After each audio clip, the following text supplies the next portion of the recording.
In the meantime, I realized that Ham Jin's cultivation has significantly advanced. Ham Jin, you've already reached the late Chi building stage. Todd. I arrive in the middle zone of another star and ask.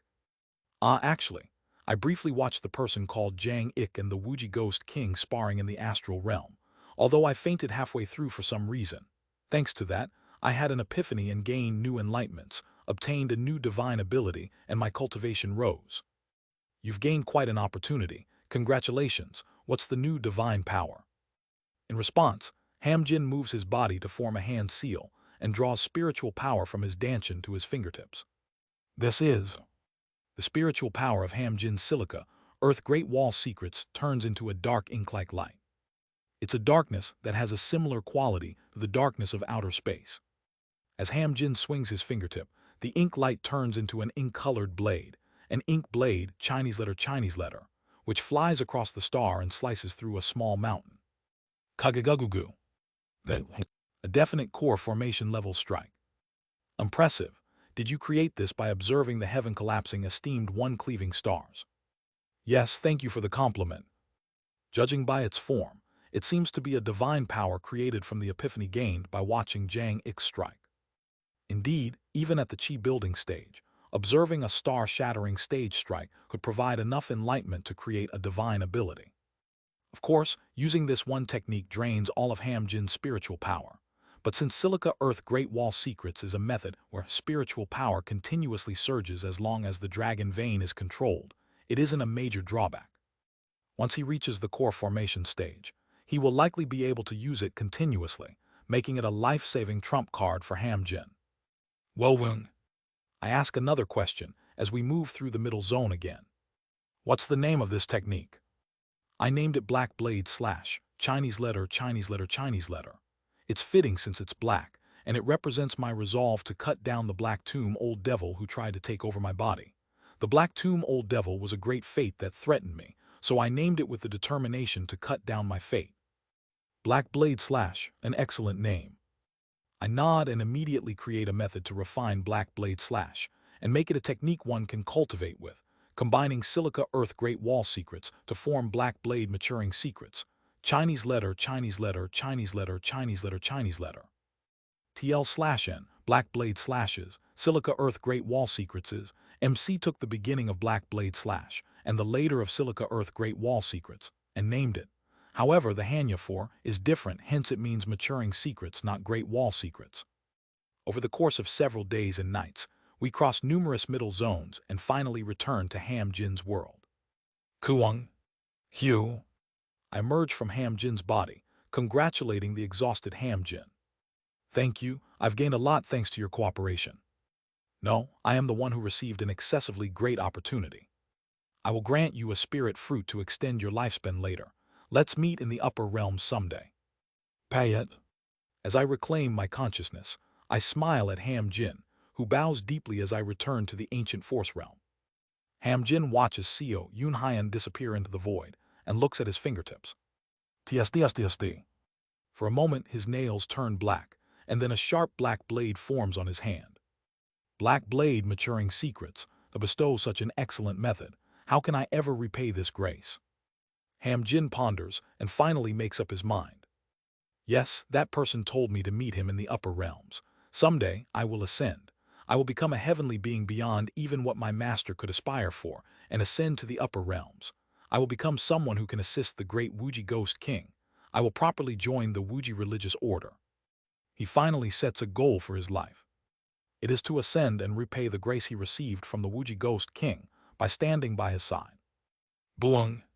When Ham Jin swings his hand, a sharp black blade shoots out from his hand and cuts through a nearby cliff. I will refine this black blade countless times and definitely reach him. Thus, it won't be long before Ham Jin, who trains in the Black Blade Maturing Secrets, becomes a core formation sage god and earns the title of Black Blade King, Chinese letter. The legend of Black Blade King Ham Jin has just begun. Blink. I open my eyes. Since I've been focusing my primary consciousness entirely on my avatar while fighting Jang Ik, my main body was in a comatose state. My comrades must have been greatly alarmed. I need to explain properly. Clink, clink. For some reason, my body and limbs are bound to a chair, and my mouth is gagged. Moreover, wax-like candles are placed on my hands, knees, and head, with melted wax dripping down. In front of me, Yonwei is dressed like a shaman and is performing a ritual with a mountain of ancient stones piled up around her. Hiat, look, the cult leader has awakened. She stops the ritual, wipes her sweat, and approaches me. Are you all right? What kind of deep-sea monster's deep-sea curse did you get hit with? Deep-sea curse. Since my mouth is gagged, I ask with mental speech, and Yonwei explains about the deep-sea curse. She says they have been gathering ancient stones and materials from the sea domain to treat the deep-sea curse and save me. I feel grateful but can't help but feel absurd and laugh wryly. Heh, I'm sorry, but I wasn't afflicted by a deep-sea curse. I was temporarily mentally bound in the lower realms due to a complicated incident.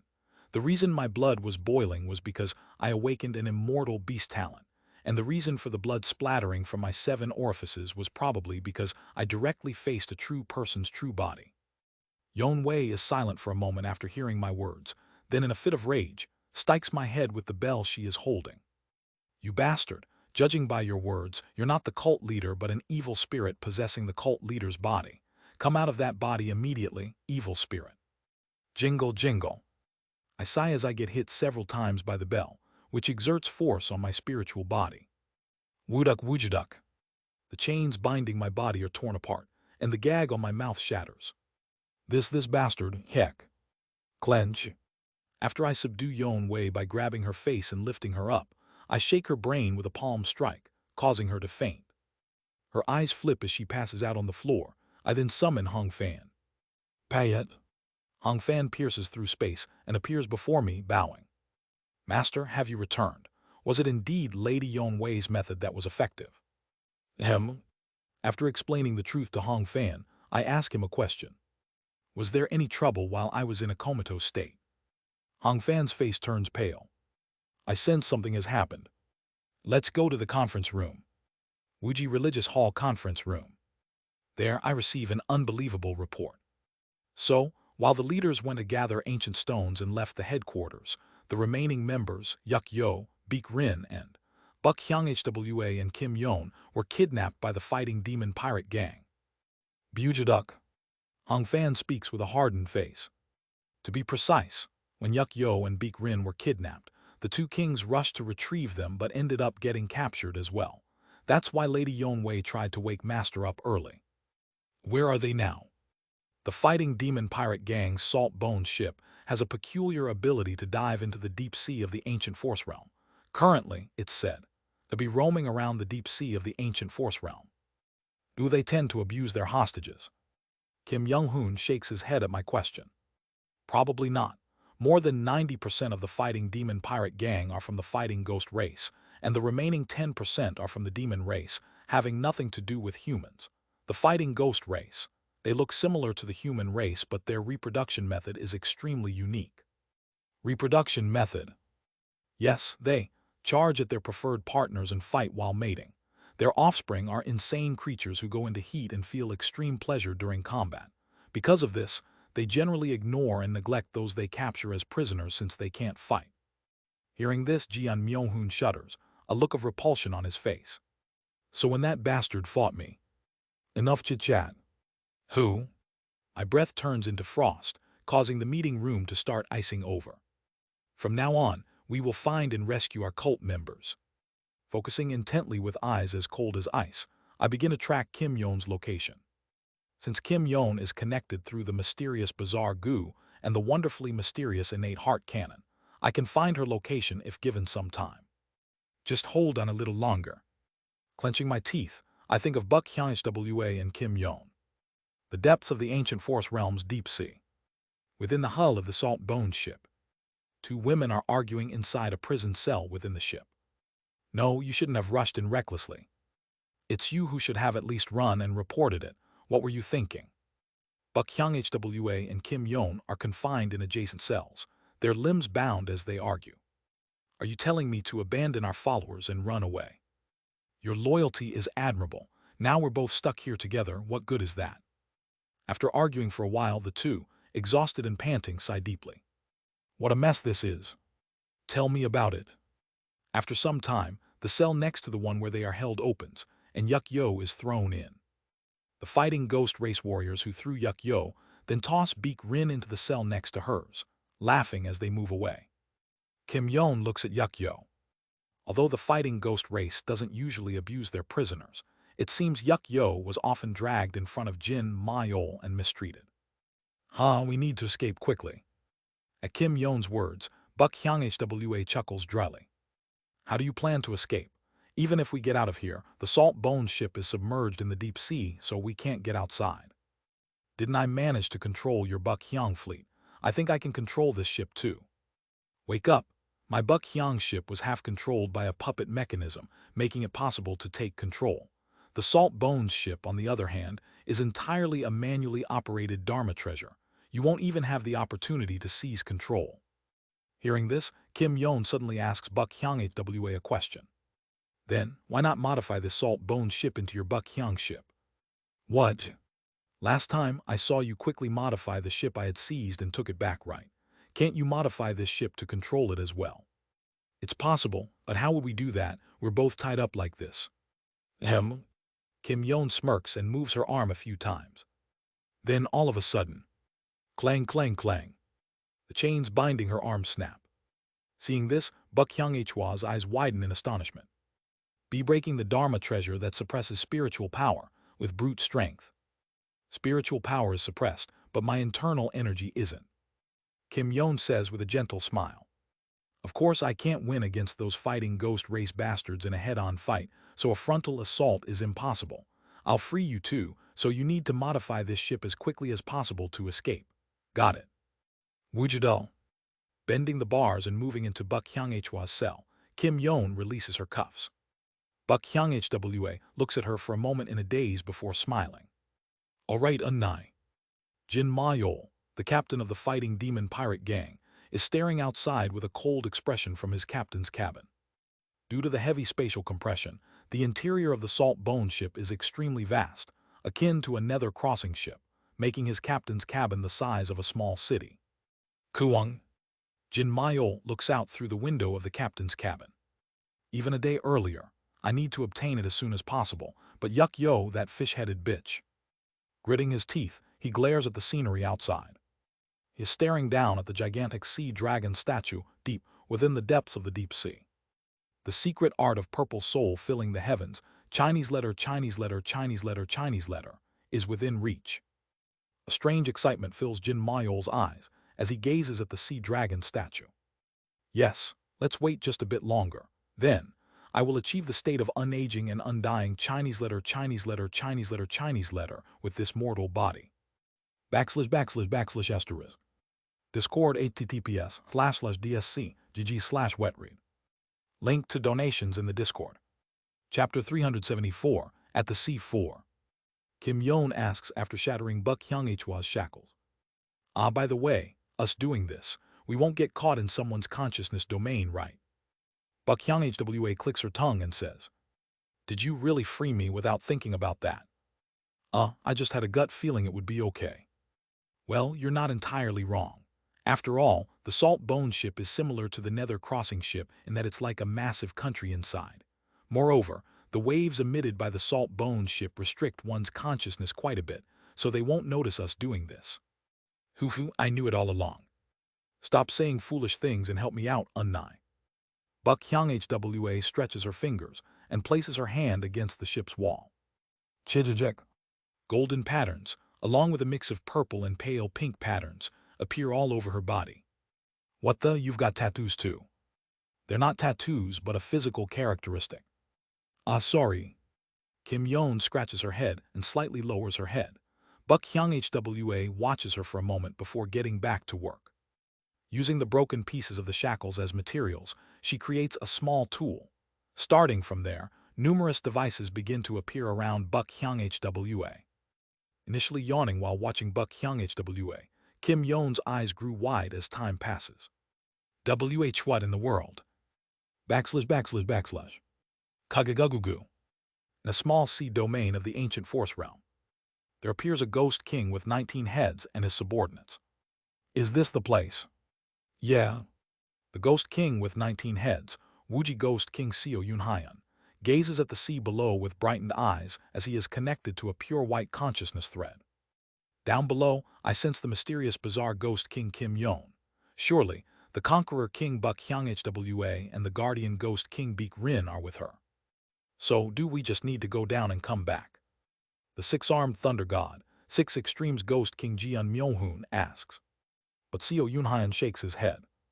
According to the natives, recklessly diving into the deep sea of the ancient force realm is a dangerous act. Moreover, Kim Yon's presence is not in the shallow coastal waters but in the very depths of the deep sea. Then what do you plan to do? Jian Myohoon looks puzzled, and Seo Yunhyan chuckles as he spreads his arms. Kagagugu. The surrounding heaven and earth spiritual energy starts converging on Seo Yunhyan, drawn by his great desert to Dead Sea. What do you think I'm going to do? Wu Wuang. He draws the colorless glass sword and smiles. To not be touched by the deep sea, we'll just have to split it apart. As his mental speech echoes, all the leaders of the Wuji religious order who have come with Seo Yunhyan begin to exert their power. Jian Myohoon grins widely and spreads his six arms. Kagagugu. Jian Myohoon's domain unfolds. Integrated Dao domain, Chinese letter, Chinese letter, Chinese letter, Chinese letter. Charged lightning veil of the great heavenly rain, Chinese letter, Chinese letter, Chinese letter, Chinese letter, Chinese letter, Chinese letter, Chinese letter. Quajijijik. In an instant, the surrounding space transforms into an alternate dimension where red lightning, Chinese letter, rains down like a torrential downpour. Red lightning covers the sky. However, by Jian Myohoon's will, the red lightning passes through his group without causing any harm and falls straight to the bottom. Quarvirurung. The domain of crashing red lightning begins to push away the lower sea of dimensions. Then, the other leaders of the Wuji religious order begin to exert their power in that direction. Quack-quack-quack-wing. Countless attraction forces, ghostly power and devilish power pour forth. Meanwhile, Seo Yunhyan's hands begin to imbue with the powers of curses and blessings. The energy of yin-yang and five elements begin to permeate the dimensional sea below, where the lightning falls. Great Mountain. Payet. Splitting Emperor. A pure white light begins to swirl. /////. Jin Mayol's eyes twitch. Kagagugu. His salt bone ship is shaking violently. Payet. Someone uses the ground shrinking technique to rush into the captain's cabin, where Jin Mayol resides. It's the vice captain of the salt bone ship and a grand perfection 4-axis cultivator, Jin Ryu. What is it, vice captain? An enemy attack? No, captain, the salt bone ship has gone mad. What? The salt bone ship's keel is shaking wildly and making strange noises. What kind of dragon chewing on grass nonsense is that? However, shortly after moving to the keel of the ship with Jin Ryu, does Jin Mayol understand the situation? The keel of the salt bone ship, made of salt crystals, is emitting a sound similar to that made by the fighting ghost race during mating. Jin Mayol looks at the salt crystals emitting white light and making strange noises with a startled expression. Why is this happening? Jin Mayol is bewildered. Despite having lived for about 10,000 years, he has never heard of salt crystals making such bizarre noises. After a moment of confusion, he appears to think of something and flinches. I see, is it a deep-sea monster?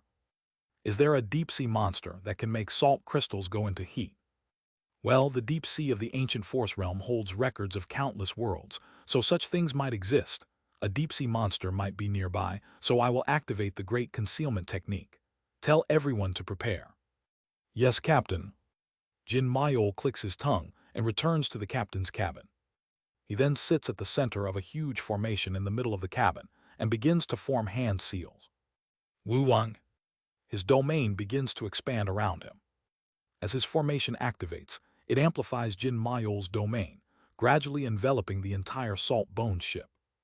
Integrated Dao domain, Chinese letter, Chinese letter, Chinese letter, Chinese letter.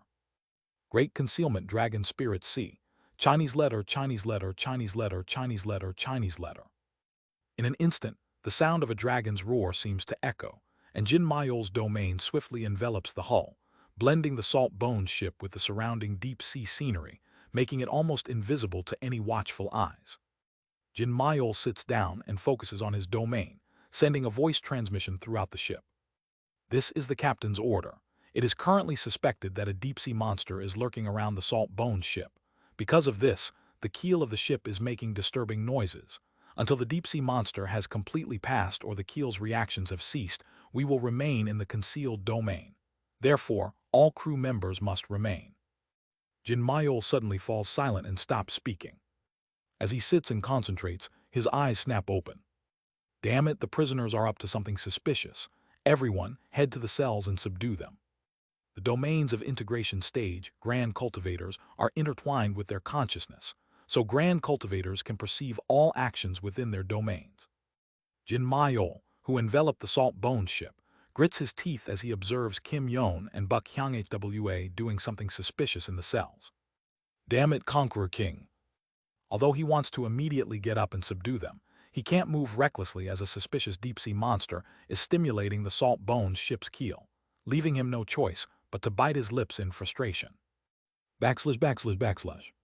The vice captain, Jin Ryu, leads her subordinates to the lower deck where the cells are located, wearing a nonchalant expression. Each and every one of them are nothing but boring things. There's no point in fighting. The Conqueror King and the mysterious bizarre Ghost King are experts in puppet control. Thus, the fighting ghost race pirates would have to fight against puppets. For the fighting ghost race, who can only satisfy their lust by engaging in combat and mingling flesh with their opponent, puppet cultivators are not attractive partners. The only one who caught Jin Ryu's interest during the battle to capture them was the Ghost King Beak Rin. But since Beak Rin is a ghostly creature, it is impossible to copulate with non-ghostly entities. In short, the members of the Wuji religious order are unappealing and pointless opponents for the fighting ghost race. Puppeteers, what's the point of them? In my time, puppeteers used puppets as support while they fought as true warriors themselves. Nowadays, each and every puppeteer is bizarre and weird.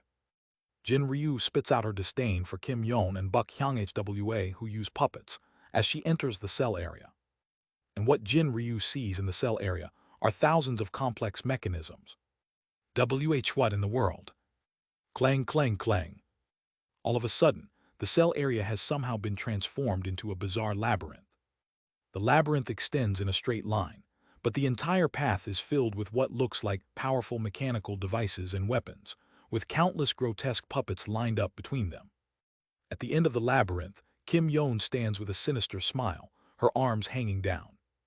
Consciousness threads extend from her fingertips, connecting to countless puppets, while Buk Hyung Hwa, equipped with spider-like puppet limbs, is continuing to modify the area behind.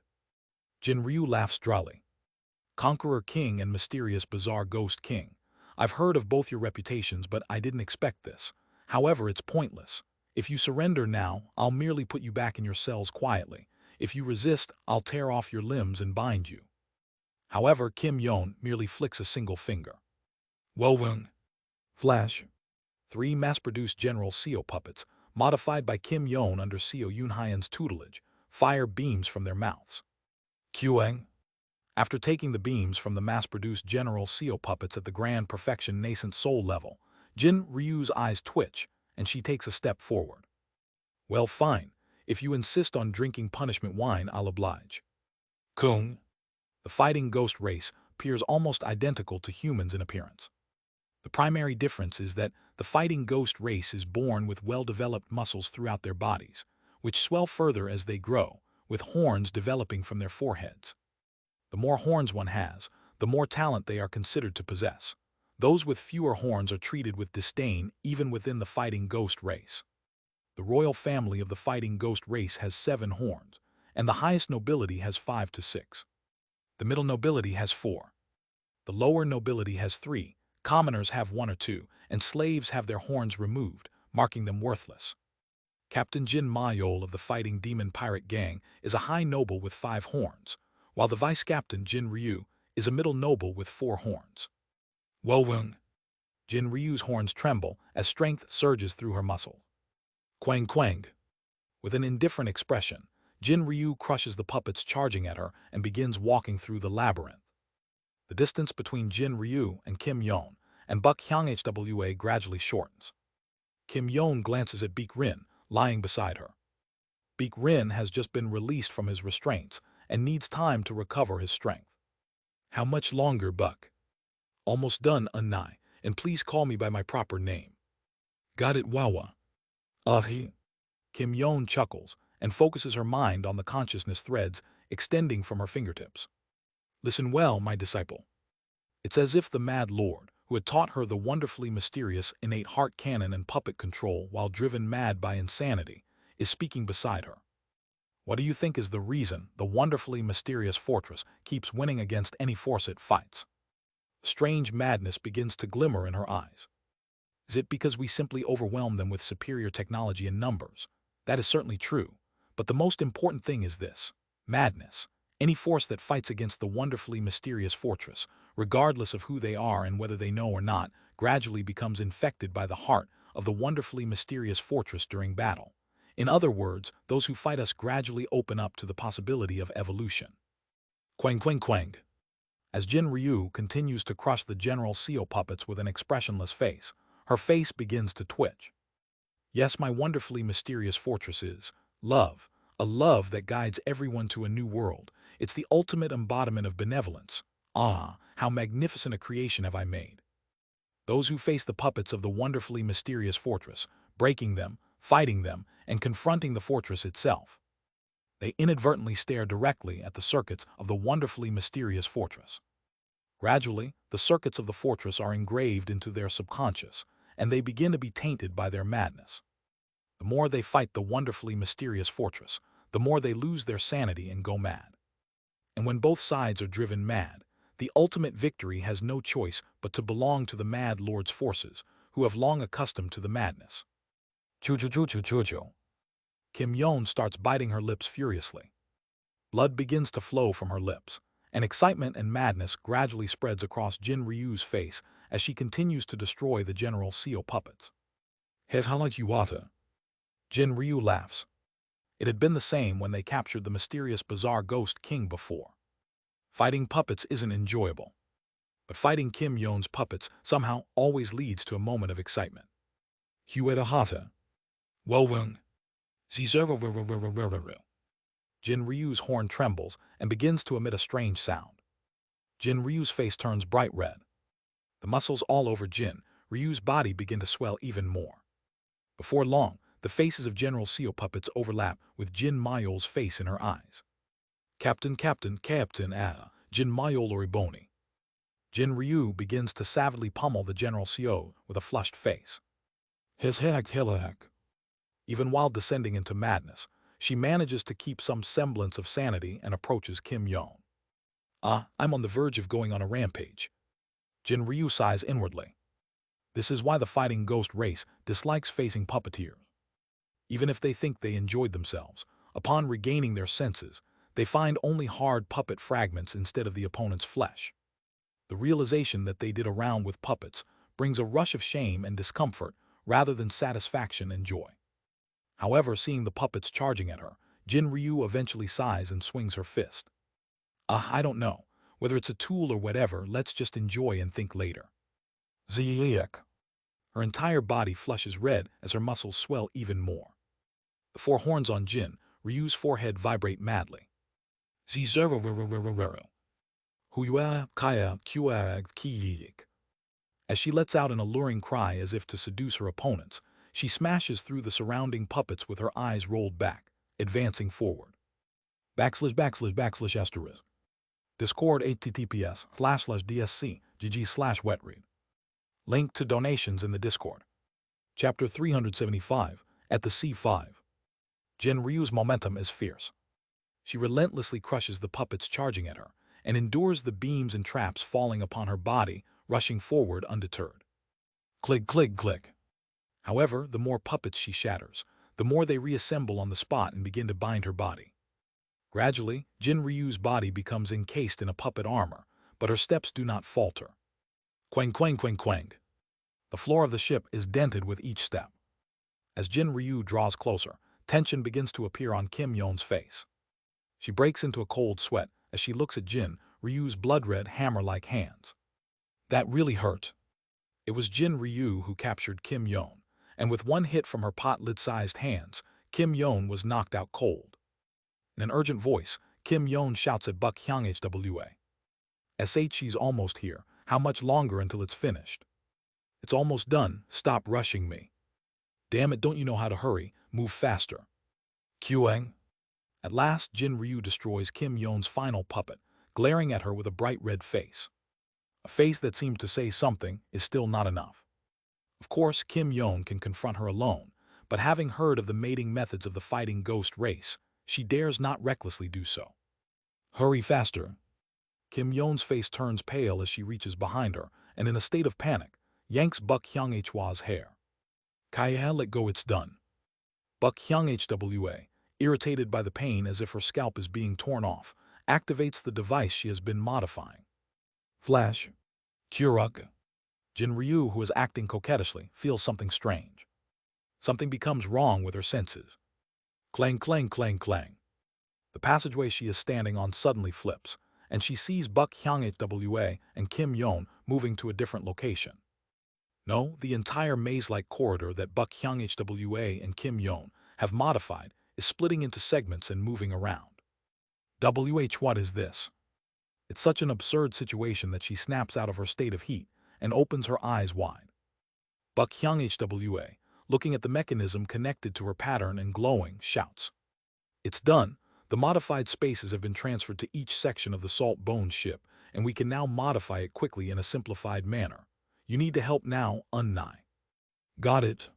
Kim Yon grasps Buck Hyung-hwa's hand and begins to infuse consciousness. Weighing. Kim Yon's consciousness threads spread throughout the Salt Bone ship. She connects with the consciousness of the wonderfully mysterious innate heart cannon embedded in Buck Hyung-hwa's head to rapidly exchange thoughts with her. I'll tell you the locations to modify and the methods through consciousness, so follow it exactly. All right, quickly. Buck Hyung-hwa gives instructions to Kim Yon, and following her orders, Kim Yon begins modifying the entire Salt Bone ship through the transmitted modified spaces in real time. Good, now the ship itself has become somewhat puppetized. Great, then please send me the blueprint. Here. After a brief look at the blueprint, Buck Hyung-hwa's eyes brighten as she grasps Kim Yon's hand. That wonderfully mysterious innate heart cannon thing, can you connect it more strongly with my mind? Yeah, I can, but... Then please do it quickly. After a moment's hesitation, Kim Yon connects her consciousness more tightly with Buck Hyung-hwa's. Instantly, the space they are in turns into a command room under Buck Hyung-hwa's influence. Cling, cling, cling, cling. The command room and the other modified sections of the Salt Bone ship are connected with the circuits of the Mad Lord through Kim Yon's wonderfully mysterious innate heart cannon, transforming the Salt Bone ship into a small-scale, wonderfully mysterious fortress happens in an instant. Kagagugu. Kim Yon and Buck Hyung-hwa extend their consciousness and look up at the ceiling. Buck Hyung-hwa remarks, I'm going to take us out of the deep sea. Let's go. Kuwu. The Salt Bone ship lifts its bow diagonally upwards. Then the Salt Bone ship begins to move. Woo-woo-wang. Cutting through the deep sea of the ancient force realm, it moves forward with its bow pointed diagonally upward. And a thunderous voice resounds throughout the entire ship. You damned, what are you doing to my ship? The enraged voice of Jin Mayol echoes throughout the ship. Get your hands off my ship, I'll kill you. Kagagugu. Jin Mayol's domain moves, pressing down on Buck Hyung-hwa and Kim Yon. However, when Kim Yon manipulates something, Jin Mayol's pressure is instantly dispersed by the devices in the command room. Kim Yon frowns as she reads the blood-reddened fury of Jin Mayol. That person will soon come down here. Beak Rin needs to wake up quickly. Buck Hyung-hwa looks at the still unconscious Beak Rin. Beak Rin's ghostly power has somewhat recovered, but he still hasn't regained consciousness. Kim Yon also glances at Beak Rin with a worried expression and then flinches before looking around. Jin Mayol has retracted his domain. If an integration stage breaks through everything and comes down here, what should we do? But Buck Hyung-hwa shakes her head with a meaningful smile at Kim Yon's worry. No, that won't happen. What? As a fellow ship master, I know, he will never recklessly destroy his own ship. He will try to navigate through the maze we created as much as possible and come to us. What? But you self-destructed your own ship. It felt like sacrificing my own child, But I had other ships, so it was possible. That fighting ghost race has only one salt bone ship, so his attachment to it is on a whole different level. Buck Hyung HWA, with a confident expression, steers the salt bone ship to the surface. In short, we still have time before Jin Mayol gets here. Kyuang. Shattering the walls of the command room, Jin Mayol, who has flown straight down from the captain's room, creating a hole throughout the salt bone ship, locks eyes with them in fury. What's this, Hyung HWA? You were wrong. Transmit. Clicking. Silently, Buck Hyung HWA presses a button, and she and Kim Yeon, along with Beek Rin and Yuk Yo, are transmitted to another part of the salt bone ship. Clang, clang, clang. Buck Hyung HWA avoids Kim Yeon's gaze, who is staring at her silently, and restructures the new location into another command room. From now on, your name is Wawa, got it? Buck Hyung HWA only puffs up her cheeks at Kim Yeon's scolding. Kagagugu. How far have we excavated down the deep sea with the great mountain-splitting emperor technique and Jeon Myohoon's domain? I finally arrive at the location where the signal from the wonderfully mysterious innate heart cannon was connected. However, there is nothing there. Damn it, what's this? The signal from the wonderfully mysterious innate heart cannon was definitely connected in this vicinity. What's this, Seo Yoon-hyun? Didn't you say Kim Yeon is around here? Where is she? Jeon Myohoon asks, while spreading his domain to prevent the deep sea of the ancient force realm from encroaching. I close my eyes and operate the wonderfully mysterious innate heart cannon more precisely. Due to the countless overlapping waves of dimensions, my consciousness can't connect well. In the midst of this, I sense something. Jiathing. Over there, Kim Yeon and the pirate gang are currently moving somewhere. What? Where are they moving to? I look diagonally upwards. It seems they are trying to rise to the surface. Did they detect us? Perhaps. All right, then let's chase after them. No, instead of chasing, let's rise back to the surface and head to a place where they are likely to emerge. Once they rise above a certain level, I can use the great mountain-splitting emperor technique to evaporate the deep sea. The leaders of the Wuji religious order nod and prepare to rise. Suddenly, I notice a strange shadow deep within the deep sea. It's the shadow of a sea dragon. And on the sea dragon's nape, there are characters written in the Netherworld's language that I learned from Black Ghost Valley. Blood Yin, Chinese letter, Chinese letter. Lofty Dragon, Chinese letter, Chinese letter. Ancient Force, Chinese letter, Chinese letter. Myriad Realms Beneath, Chinese letter, Chinese letter. Seed Dispersal. Black Yin Strategy, Chinese letter, Chinese letter, Chinese letter, Chinese letter. Ancient Force Division, Chinese letter, Chinese letter, Chinese letter, complete. Reading the written characters, my eyes brighten. I stare at the object for a moment and then extend my hand. Kugagugaguk. It's fixed in one place in the deep sea, similar to the deep sea island that Yeon Wei mentioned. On closer inspection, the body itself is a massive stone statue made of ancient stone. A stone statue carved into the shape of a sea dragon, Chinese letter, Chinese letter. Kugaguguk. I compress the space with attraction force, forcibly tearing the statue fixed in the deep sea and take it into my embrace before rising. I need to investigate this. The appearance of the sea dragon race that Coh always takes. And Coh, who seems to have some connection with the Blood Yin realm. Coh, who always communicated with the Black Dragon King Hyun Eum as the Grand Prince of the Sea Dragon race. There might be a clue to their connection. TL/N, the Korean characters for Hyun Eum, are the same as Black Yin. The Hanja for Black Yin actually translates to Black Shade, but there's a likely chance it's a typo by the author, so I'm translating it as Black Yin. No, Wawa, you said he'd cherish his own ship. Who knew that despicable pirate would destroy his own ship to come for us? What are you going to do? He'll soon reach us again. You're the Unnai, do something about it. Stop saying stupid things. Kim Yeon and Buck Hyung HWA are busily moving their hands while exchanging words in a heated argument. In the midst of this, Beek Rin, who is beside them, opens his eyes. Kug, Conqueror King, Mysterious Bizarre Ghost King, I apologize, but where are we? Kim Yeon quickly conveys the current situation through consciousness, using the wonderfully mysterious innate heart cannon. Beek Rin lets out a low sigh. So, you're saying we still have a long way to go to reach the surface, but Jin Mayol will soon catch us. Yes, if we get caught, the ship will be restored to its original state and will be stuck in the deep sea again. Yum. As they sigh with hardened faces, Yuk Yo coughs and stands up. She wipes the blood from her mouth and takes a deep breath. I will be the bait. Buk Hyung Hwa and Kim Yon flinch in surprise at her words. Beek Rin's eyes blaze with blue ghost fire. What are you talking about? Do you wish to die? However, Yuk Yo only gives a bitter smile, unfazed by Beek Rin's pressure. What Jin Ma-yo wants is me. In the first place, everyone was caught while trying to rescue me, so I should take responsibility. I will move around the salt bone ship to draw his attention. Meanwhile, the rest should pull the salt bone ship to the surface and escape. You foolish thing. How long do you think a mere nascent soul like you can run away for? My dragon form disguise method decreases the toughness of my skin and my attack power when I transform into a dragon, especially lowering my speed. That's why I was captured by the Wuji religious order initially. But following the advice of the Wuji Ghost King, I can now reverse this method. By doing so, I can maintain my form while becoming faster and stronger. Yuk Yo's eyes are resolute. I've lived my life running and scamming.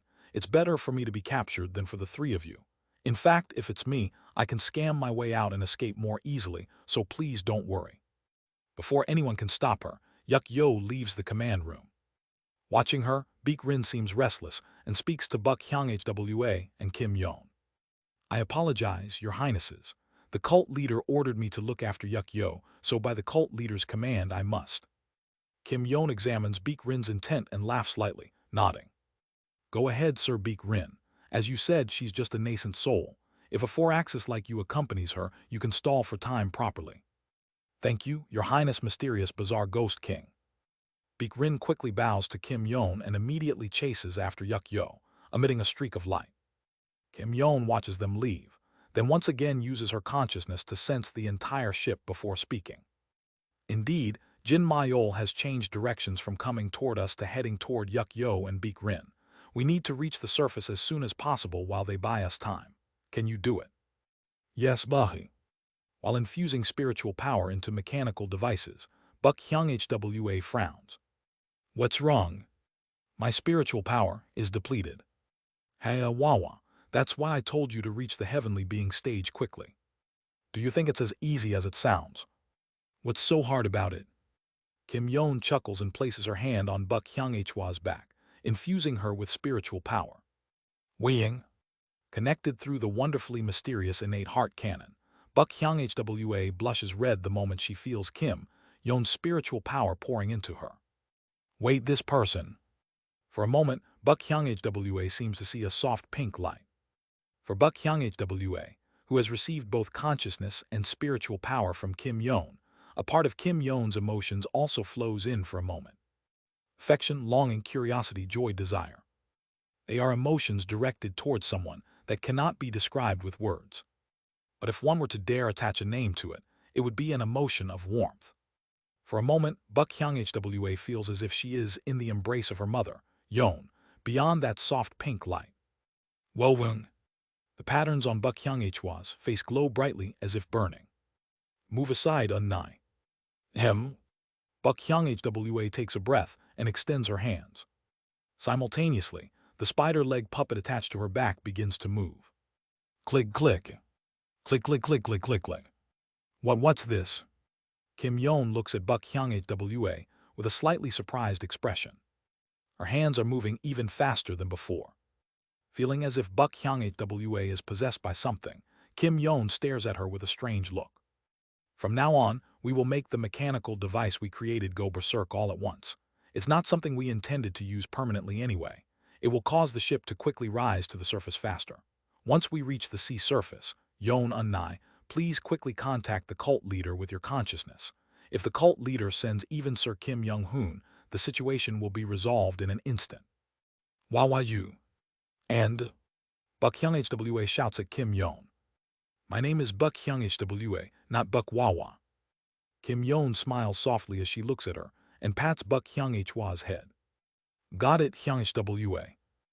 Don't bring your face so close. It's already big and burdensome as is.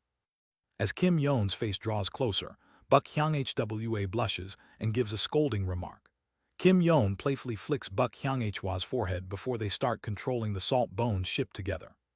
However, the two no longer argue as they did before. // Discord https://dsc.gg/wetread. Link to donations in the Discord. Chapter 376, at the C6. Quang. From a corner of the salt bones ship, the area where alcohol is stored, an explosion echoes outwards. Due to spatial compression, the space, as large as a small city, is filled with an enormous amount of alcohol. From lower realm drinks like rice wine, moonshine, and wine, to high-quality middle realm liquors like spirit nectar, white red wine, and true moon dew, the enormous explosion just now has shattered their containers, causing the alcohol to flow throughout the storage area. Beek Rin, holding Yuk-yo with one arm, is breathing heavily in that space. Quagwagwagwing. Several members of the fighting ghost race, including Jin Mayol, fall before them. Jin Mayol, with an excited expression, smiles as his muscles bulge. All 5 of Jin Mayol's horns are vibrating simultaneously. This, fighting you who is holding Yuk-yo feels like I'm actually fighting Yuk-yo herself. I have no interest in Yuk-yo with her insect-like skills, but focusing only on her face during battle makes it feel like I'm doing what I wanted with Yuk-yo. It's very enjoyable. His face is flushed red. Beek Rin burst out with rage. Filthy bastard, do not look at her with those eyes. Who are you calling filthy? Yuk-yo is my betrothed, designated by the governing Dragon Palace Lord. On the contrary, isn't it rather you who is the one running away after kidnapping my betrothed? Who abuses their betrothed like that? Stop spouting nonsense. It's the traditional culture of our fighting ghost race. Is there a problem? If Yuk-yo doesn't want to be mistreated by me, she should also grow stronger, elevate her realm, and have a joyful battle together with me. Don't talk dog shit. Do you think I haven't encountered ghostly creatures of the fighting ghost race in the nether ghost realm? The fighting ghost race always takes those of the same realm as betrothed, and consider fighting in the same realm as virtue. What you are doing is simply bullying the weak. Is there a problem with disciplining a thief who stole my belongings? Jin Mayol smiles sinisterly, and extends his palm towards Beek Rin and Yuk-yo. Kwang. A gigantic palm strike flies towards Beek Rin, who swiftly evades it. The enormous barrel of alcohol behind Beek Rin shatters in an instant, and the alcohol inside flows out, turning the nearby area into a sea of wine. Quajuduk. The sea of wine freezes due to Beek Rin's yin energy and ghostly energy, and ice spikes formed from the alcohol surge up. Without using any spells, Jin Mayol shatters the ice spikes purely with his physical strength and charges at Beek Rin.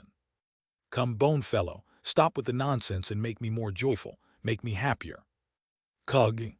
With an excited expression, Jin Mayol gathers energy in the air to create a chain sickle and swings it at Beek Rin. Quagagagak. The land of ice created by Beek Rin is shattered in one blow. Chwararak. Jin Mayol's chain sickle wriggles as if alive, continually chasing Beek Rin. Finally, the chain sickle descends towards Beek Rin. Yuk-yo tightly closes her eyes, and Beek Rin shouts as he emits ghost fire. White bone-shedding shell strategy, first form. Quang. It looks as if the chain sickle pierces through Beek Rin's body, but Beek Rin splits into hundreds and thousands of afterimages, all fleeing in different directions. Moreover, since all the afterimages are holding Yuk-yo, it's nearly impossible to tell which one is real. However, Jin Mayol licks his lips and becomes even more excited. Good, very good. If a bug-like creature can't fight, it should at least have the skills to run away to make it enjoyable to catch. With a highly excited expression, Jin Mayol swells his muscles and wildly swings his chain sickle in all directions. Quang. It's as if a storm of chain sickles is raging. After a while, 2/3 of Beek Rin's fleeing afterimages in the hall are annihilated, and the remaining third is being quickly destroyed by Jin Mayol's hunting. Stop there, resist more, ha, make me happier.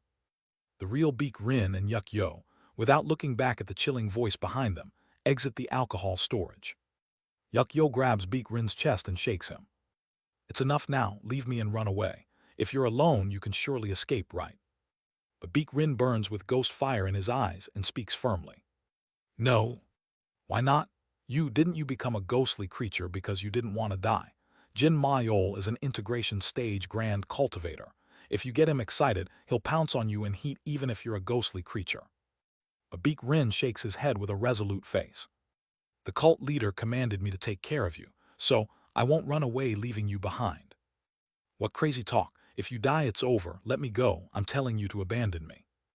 Yuk-Yo tries to push Beak Rin away and escape from his embrace, but Beak Rin holds her tighter and says, "A long time ago, I once left my friends behind and ran away."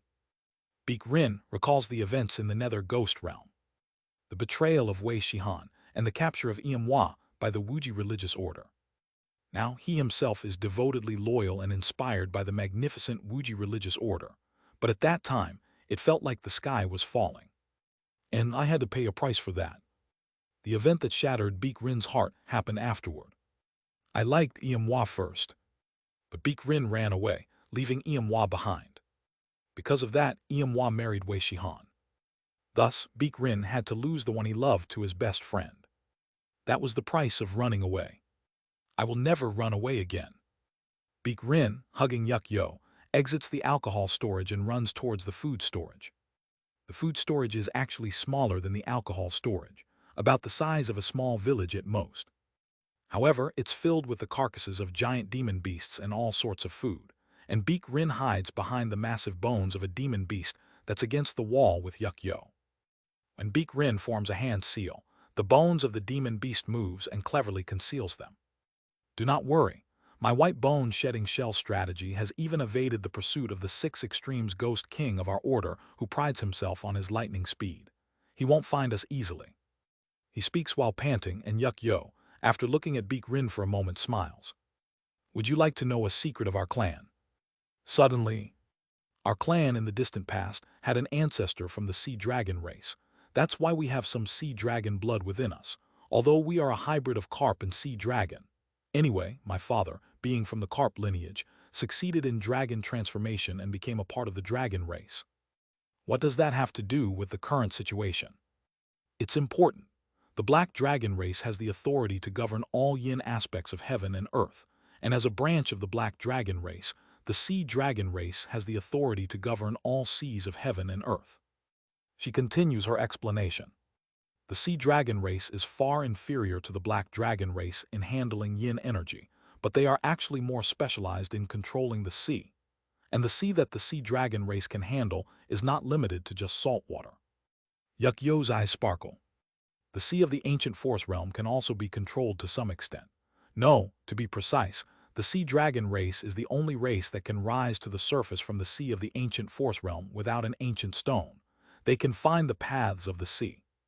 She begins to undo her top. Exposing her chest, Yuk-Yo points to the vicinity of her heart. Take my heart. The sea dragon true blood I contain is very inferior and insignificant, so my father treated me like trash, though that's why I was able to survive. Last time, I awakened a bit more of the sea dragon true blood thanks to the energy from Sir Seal Ran. After taking my heart, the source of my sea dragon energy, pierce through the ship and swim through the sea of the ancient force realm to the sea surface. Beak Rin looks at Yuk-Yo's face for a moment before speaking. Why would you go to such lengths for me? Yuk-Yo's body and voice trembles as she speaks. I kept deceiving and trying to escape, but the only one who treated me consistently is you. At those words, Beak Rin is silent for a moment, and then arranges Yuk-Yo's clothes. I don't need it, At that moment, Kyuang, the door to the food storage shatters, and Jin Mayol walks in with a sinister smile. I've caught all the runaway clones. I know you're in there, come out. Beak Rin flinches. He can tell. Jin Mayol's consciousness is pinpointing exactly where Beak Rin and Yuk-Yo are hiding. Beak Rin steps forward with Yuk-Yo in front of Jin Mayol. How did you find all those clones so quickly? Jin Mayol chuckles. I'm a hunter. I excel at tracking, hiding, and hunting. The same goes for the crew members of my pirate gang who learned these skills. In fact, I already knew your location. He points to Yuk-Yo's chest. Has it been just once or twice that deceitful thing tried to escape? I placed a tracking spell on that carp's heart. As long as she doesn't have the courage to rip out her own heart, you were always in my grasp. Yuk-Yo shrinks at his words. Beak Rin glances at Yuk-Yo briefly. Jin Mayol, seeing Yuk-Yo's demeanor, exclaims as if realizing something. I think I know what scam that scammer tried to pull on you. Did she perhaps tell you something like, if you take my heart, you can escape, or something of the sort?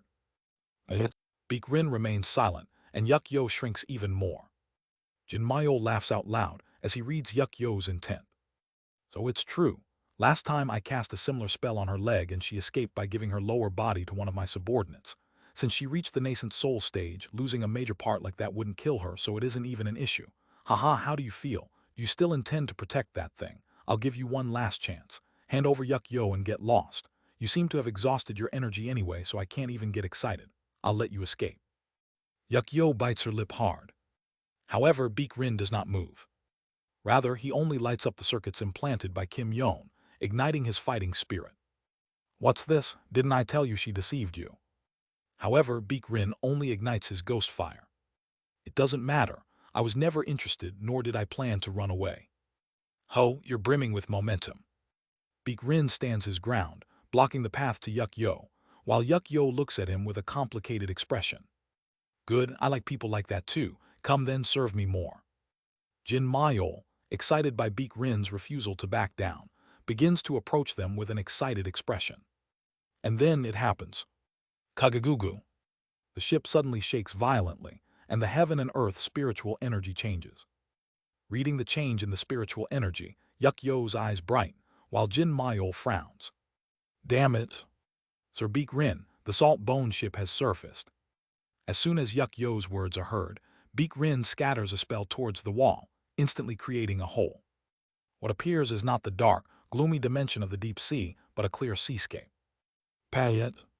Beak Rin quickly grabs Yuk Yo and escapes using the flying escape technique. Jin Mayol, with an enraged expression, chases after the two demon spirits and extends his hand. Kagagugu. Traction force of an integration stage, Grand Cultivator emits from his hand, pulling Beak Rin and Yuk Yo towards him. Having exhausted his strength, Beak Rin begins to be dragged towards Jin Mayol. He grits his teeth. Damn, is this how it ends? Yuk Yo's betrayal doesn't affect him at all. Though it's fine now, he had been betrayed by a closer friend before, and he had his first love taken by that friend as well. Beak Rin exhales as he feels the ghost fire in his eyes dimming. Still, a conqueror king and the mysterious bizarre ghost king, those two should be able to escape. With this, my duty is done. And then, Kuang. A beam of light from somewhere explodes on Jin Mayol's arm. Beak Rin, with his mouth agape in disbelief, looks towards the direction where the beam came from. Your Highness, why did you not flee? It's Kim Yon and Buck Hyang-hwa. Pay it. The two puppeteers, riding on a puppet with each of their heads emerging from the puppet's head, swiftly rush forward and snatch Beak Rin and Yuk Yo, who are being dragged by Jin Mayol. Don't worry, as good news is on the way. Kim Yon says with a bright smile as she flies away quickly, and Buck Hyang-hwa reassuringly smiles in agreement. Behind them, the furious integration stage Grand Cultivator, Jin Mayol, begins to pursue them. Chwararuruk. He swings his chain sickle once, and the puppet is sliced in half. But as Buck Hyang-hwa manipulates something, the four people inside the puppet are immediately ejected forward. Buck Hyang-hwa shouts as she signals to the puppet. General Buck self-destruct. Quang. The puppet they ejected from self-destructs, creating a cloud of smoke. But Jin Mayol pushes through the mist and catches up right behind them, swinging his chain sickle. Kim Yon gathers the heaven and earth spiritual energy, and Beak Rin emits repulsive force. However, Jin Mayol's chain sickle ignores all their defenses and splits Kim Yon's right arm, Buck Hyang-hwa's upper body, and Beak Rin's skull in half. Kugyak. Buck Hyang-hwa vomits blood, and Kim Yon quickly regenerates her arm, shrinking her consciousness domain. The consciousness domain, gathered in the form of a fingernail on Kim Yon's left arm, momentarily appears to be tinged with a pink hue before launching as a massive slash towards Jin Mayol. Quang. It's the martial art Kim Yon occasionally used to shatter the Wuji religious order's training formations, emitting immense power. Jin Mayol looks to ignore it and charge forward, but his expression changes drastically for a moment, and he unfolds his domain to defend against Kim Yon's strike. Taking advantage of that gap, Kim Yon swiftly uses the flying escape technique while holding the others. Sir Beak Rin, are you all right? Yes, I'm a ghostly creature, so it doesn't matter. Buck Hyung HWA, are you okay? But Buck Hyung HWA does not answer. Kim Yeon can immediately identify the cause. Her nascent soul is injured. Buck Hyung HWA, wake up, get a grip. Kim Yeon's voice trembles. She quickly uses consciousness threads to seal the wound and support the nascent soul from dispersing, but Buck Hyung HWA, her breath faint, only looks up at Kim Yeon with blurry eyes. Buck Hyung HWA, wake up, I won't call you Wawa anymore, so, don't die please. Kwang. Jin Mayol, who has shaken off Kim Yeon's slash, is chasing after them from behind. This, I didn't realize it before, but the mysterious bizarre Ghost King is quite the impressive fighter as well. Licking his lips, he follows Kim Yeon with a chained sickle and a grotesque sword in both hands. In an instant, Jin Mayol catches up with Kim Yeon and raises his grotesque sword. Now take this as well. The next moment, Jin Mayol is split in half. Kwang. As Kim Yeon looks back, preparing for another strike, she collides with something massive while flying. Tears well up in Kim Yeon's eyes. Iyun Hyan, Buck Hyung HWA is, right now. Got it. The Ghost King with 19 heads gestures to the giant centipede behind him.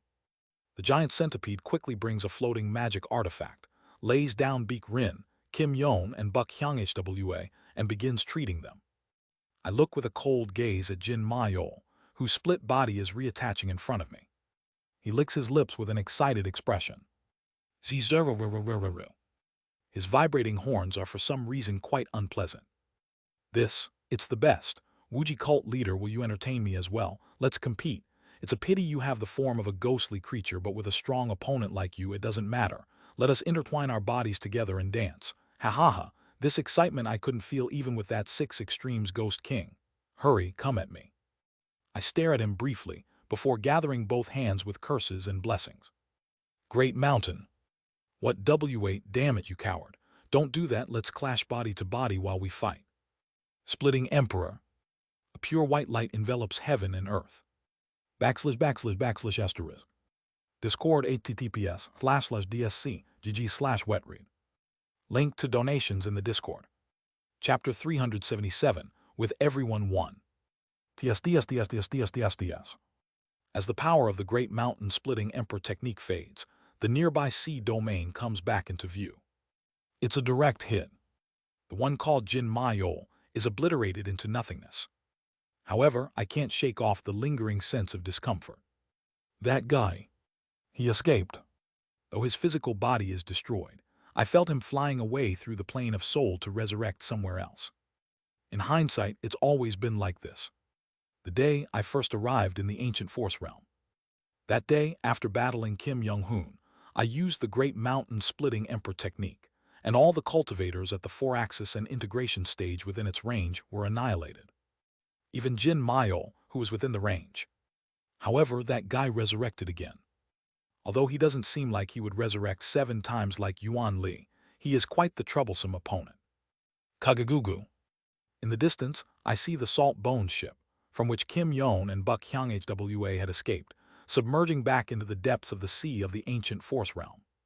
Zeruriru. A strange sound is coming from the keel of the distant Salt Bone ship. Perhaps it's because the Salt Bone ship has its entire keel made from the rare and precious salt crystals, which is causing it to react to the Great Mountain Splitting Emperor technique. Bowung. I launch a slash towards the submerging Salt Bone ship, and before it's completely submerged, its bow is cleanly sliced off. Salt crystals, huh? Salt crystals are also related to the Great Mountain Splitting Emperor technique. Well, I expected it since the character Salt Chinese letter was used. The reason salt crystal is called what it is not only because of its pure white appearance, but also because it tastes salty when licked. In essence, salt crystal is a mineral very similar to salt. Is it a battleship that can freely dive into the depths of the deep sea of the ancient force realm through the use of salt crystals? No wonder the Fighting Demon Pirate Gang is such a notorious group. After briefly watching the spot where the Fighting Demon Pirate Gang disappears, I turn my gaze to Kim Yeon and Buck Hyung HWA. How are their conditions? Hong Fan, now in human form, is stroking his beard with a gentle expression.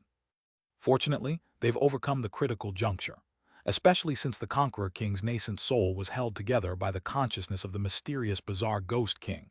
Even though her nascent soul was injured, there's no major issue. I approach Buck Hyung HWA and Kim Yeon.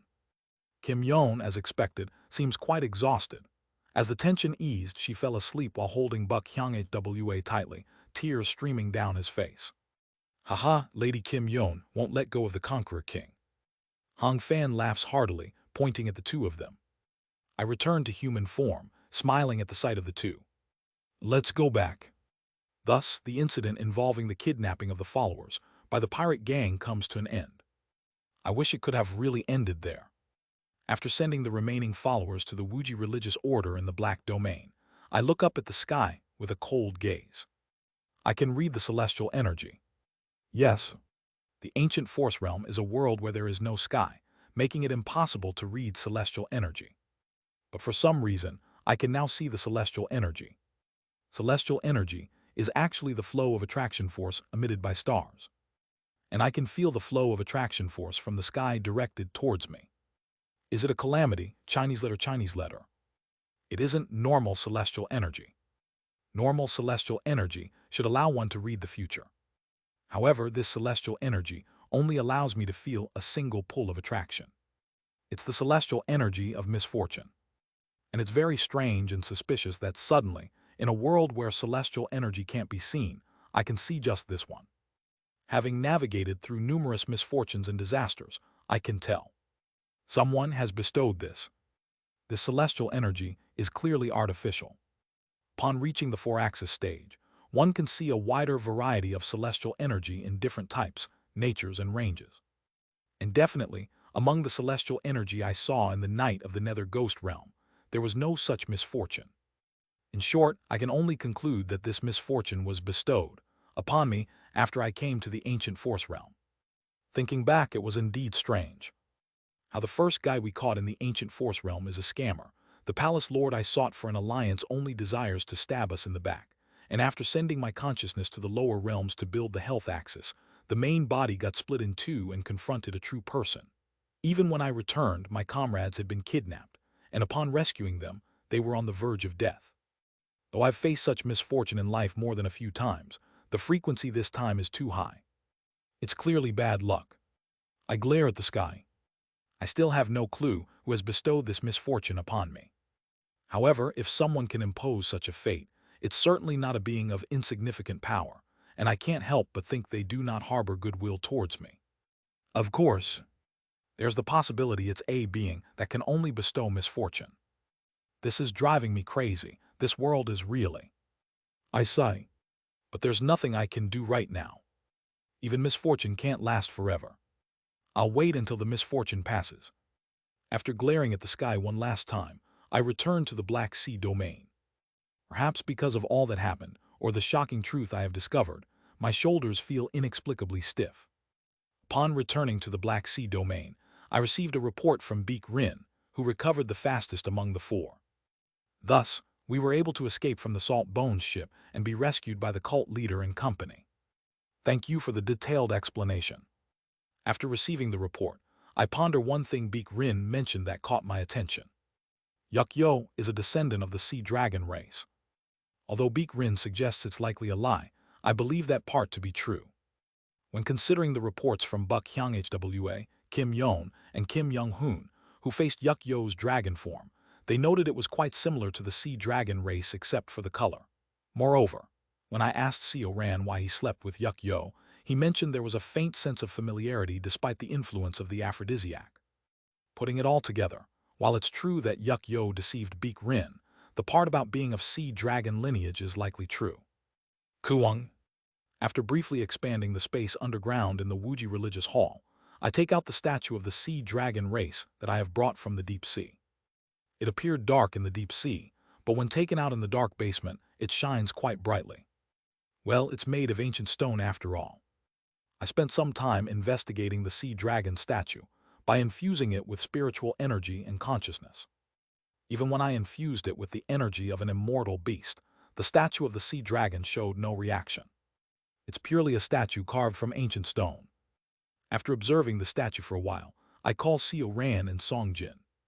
Not long after, they come down to the basement, and I show them the statue.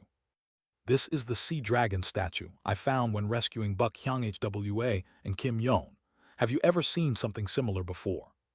Seo Ran stares at the statue intently for a moment before exclaiming, I've seen it before. You have?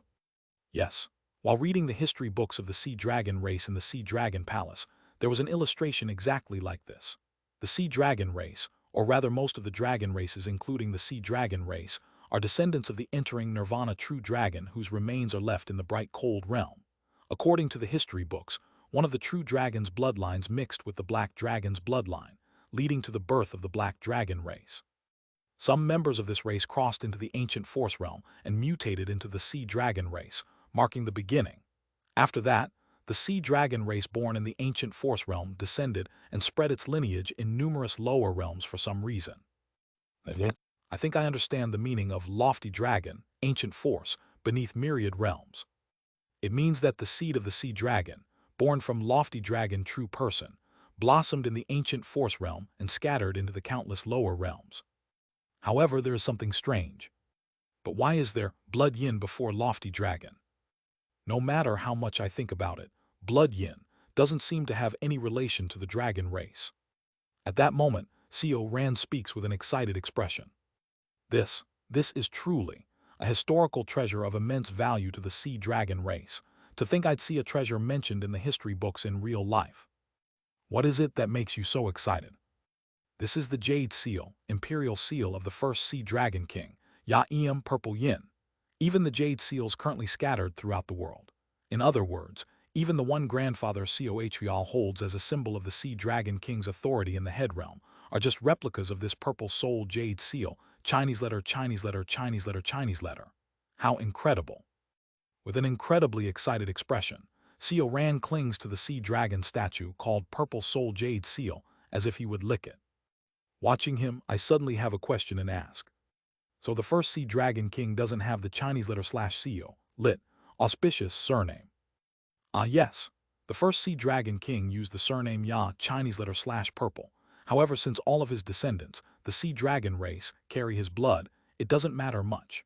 The royal authority of the Sea Dragon race is determined by whether or not they inherit the Sea Authority Jade Seal, the imitation of the Purple Soul Jade Seal. I'm startled by those words and look alternately at Seo Ran and the Purple Soul Jade Seal.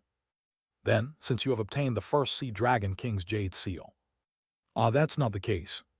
Seo Ran shakes his head with a bitter smile. Regrettably, the only way to be recognized as the owner of the Jade Seal and gain kingship is to inherit it directly from the previous owner. Only the person recognized by the Jade Seal can know the secret history and purpose of the Sea Dragon race hidden within the seal. As I wasn't recognized by the previous owner, the Purple Soul Jade Seal is just a treasure of historical value for me. Is that so? That's regrettable. Songjin and I sigh almost simultaneously. If Seo Ran became the Sea Dragon King, it might have influenced the Sea Dragon race that is currently being consumed by Seo Hwa's tainted soul filling the heavens. Perhaps we might have also understood why Seo Hwa continues to take on the form of a sea dragon. May I study it a bit more? Do as you wish, and regarding Yuk Yo, I convey the information I received from Beek Rin to Seo Ran. You mean Yuk Yo might also be a descendant of the Sea Dragon race? That's right, so when Yuk Yo wakes up, ask her whatever you need to. Understood. Wait, Seo Ran. At that moment, Songjin asks Seo Ran with a puzzled expression. Isn't that carp called Yuk Yo a scammer? Didn't the cult leader say Beek Rin told him that the carp scammed until the end? Can you really get a proper answer from that fish? It's fine. I can interrogate her with Shiho. Because that carp is afraid of Shiho. There's that too, and... Songjin looks a bit surprised at Seo Ran's next words. Shiho is also a martial artist of 5 energies converging to the origin. By looking at intent, she can discern lies, so there will be no lies. That fox, since when? I burst into laughter at Songjin's reaction. What Seo Ran knew but you didn't. I apologize for not knowing. Shiho, interestingly enough, got hit by Kim Young-hoon so many times that she somehow learned martial arts and reached 5 energies converging to the origin. Since the demon race and 5 energies converging to the origin go well together, Shiho's combat power must have significantly increased. Well, in any case, as long as that fox can distinguish between truth and lies, it should be fine. Let's go. Yes, master. Then, cult leader, we will take our leave. Go ahead. Seo Ran and Songjin leave with the sea dragon statue, the purple soul jade seal. I restore the space to its original state and fall into thought. The term that's written at the end, Black Yin strategy. It's undoubtedly the name of the Black Dragon King, Hyun Eum. Hyun Eum Ja Eum. And Blood Yin Hyol Eum. Anyone who isn't a fool will find it worth considering what kind of connection there might be between the three. Various miscellaneous thoughts cross my mind, but they are all just delusions without any solid basis. What is the relationship between Blood Yin, Hyun Eum, and Ya Eum? What exactly is Coatrial up to? I fall into complex thoughts and then shake my head to clear my mind. Enough, there's nothing I can do right now. This world is one where insidious and treacherous traps and calamities lay hidden. However, one of the few advantages of this world is that one can continue to become stronger. Let's elevate my realm. Continue to build the health axis and grow. I recall the words of the Mad Lord. He said only a stronger power can overcome fate. Gaining greater power and status will be advantageous in uncovering Coatrial's secrets. I swing my arm to create a seated detachment, standing Oblivion avatar, while my main body lies down on the cult leader's seat, extending my consciousness into the flying immortal formation. The urgent matter is to build the health axis as soon as possible. I leave my main body to build the health axis while the seated detachment, standing Oblivion avatar heads to the Wuji Religious Order's Poison Research Hall. Most followers of the Wuji Religious Order are ghostly creatures, so there's little need for a medical hall. Thus, no such place exists. Therefore, the place where Buck Hyang-HWA and others are receiving treatment is the Poison Research Hall, where Hong Fan studies poisons. Since poison can be used as medicine with the right ratio adjustments, this is possible. When I enter the room where Buck Hyang-HWA is resting, I find Kim Yeon dozing off while nursing her. They've gotten quite close. When they first met, they growled at each other like they were ready to tear each other apart. But now, even while sleeping, they hold hands. I fetch a blanket nearby and cover the sleeping Kim Yeon with it, then check Buck Hyang-HWA's condition. Fortunately, thanks to the medicine Hong Fan administered, her nascent soul has significantly improved. After infusing a bit of vital energy into both of them, I quietly leave the room. As I exit, Kim Young-hoon is waiting for me with his arms crossed. What brings you here? I have something to tell you. Perfect timing, I have something to ask you too. What is it? I ask Kim Young-hoon the question I received from Jang Ik. If you had to cut something that is impossible to cut, what would you do? Something impossible to cut, like what? For example, something like a planet. After thinking for a moment, Kim Young-hoon replies, I can't cut a planet, but I can cut something similar. Pardon? He grins widely and says, well, I'll explain that a bit later, but more importantly, what do you think? After seeing that pirate, don't you have a better grasp of what martial arts Chinese letter is? // Discord https://dsc gg/wetread. Link to donations in the Discord. Chapter 378, with everyone too. Hearing Kim Young-hoon's words, I picture the figure that regenerated their body even after my attack, furiously charging at me in an intense state of arousal. He seems to possess extremely favorable conditions for martial arts training. Every time they swing their weapon, every time they are hit, and every time they fight their opponent. A race that doesn't just get excited, but becomes aroused during combat. Whether it's martial arts or the Earth Tribe's methods, this race has immense advantages in learning anything related to fighting. No wonder they are paired with the human race, who love to eat and exploit other races, as one of the two evils. Honestly, their sticky intent is somewhat unpleasant, but aside from that, they seem to be the race with the best conditions for becoming a warrior, Chinese letter. Seeing my reaction, Kim Young-hoon smirks. Do you now understand why I said he's not a martial artist, Chinese letter? I ponder for a moment before shaking my head. I'm sorry, to be honest, I really don't understand. Why isn't he a martial artist? I genuinely don't know. I decide to be honest rather than pretend to understand. Kim Young-hoon gathers energy from the air to create a chi weapon, Chinese letter, Chinese letter. A golden saber made of energy appears in his hand. What does it look like I'm holding? A blade. I respond immediately, seeing the intent imbued in his saber. Correct, a martial artist is someone who wields weapons. Kim Young-hoon and I continue our conversation as we walk outside the hall. Boing. Reaching the edge of the twilight domain, Kim Young-hoon swings the saber in his hand at me. What did I just use on you? A martial technique. Correct, we are people who practice martial techniques. He swings the saber again. This time, he swings it with a genuine goal to cut me, so I draw my all-heaven sword and counter his swing. Pay it. Though both of us imbue immense power in our weapons, capable of splitting the sea, we control our strength perfectly and cause no significant shockwaves. What collided between us? Meaning Chinese letter. Correct. Martial artists are those who wield weapons to create martial techniques, and with those moves, clash meaning. Woven. His eyes glow with a golden light. Ultimately, it's all about meaning, and that meaning is our soul Chinese letter. Since we imbue various meanings and display our artistry Chinese letter through those meanings, even if we wield weapons and fight, we do not become lost in the fight itself. But do you remember what that fighting ghost race held in his hands? I recall Jin Mayol, who tried to charge at me with lustful eyes. What he held wasn't just a simple chain sickle and sword. Desire, Chinese letter, Chinese letter.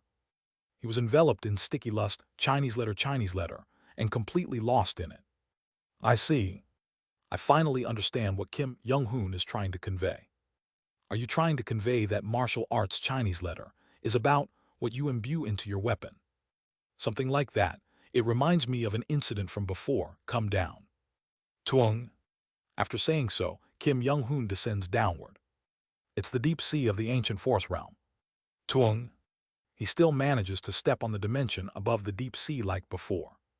You are definitely strong. However, if what I sensed back then was not mistaken, your martial arts Chinese letter are incomplete. Well, since I do mix heaven and earth tribe methods and puppet techniques, you could say that. That's not what I'm talking about. He shakes his head. I just said it. Martial arts Chinese letter is about what you imbue in your weapon.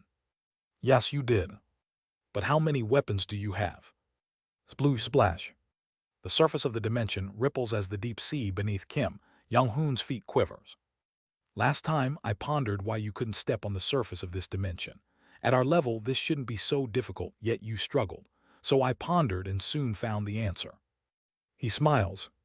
Martial arts is about contemplating what to imbue in your weapon. However, you have too many weapons. Moreover, you are not imbuing meaning to all of your weapons. Hence, your martial arts is incomplete, and because your martial arts is not complete, your martial realm is unstable, preventing you from stepping on the dimension's surface. Pay it. The golden saber he holds seems to shine brilliantly. You asked how to cut stars, right? While I can't cut real stars, I can cut something similar. Chuak.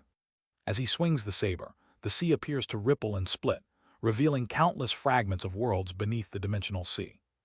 Among them are fragments of worlds glimmering with starlight. Kim Young-hoon swings his saber towards one of those fragments.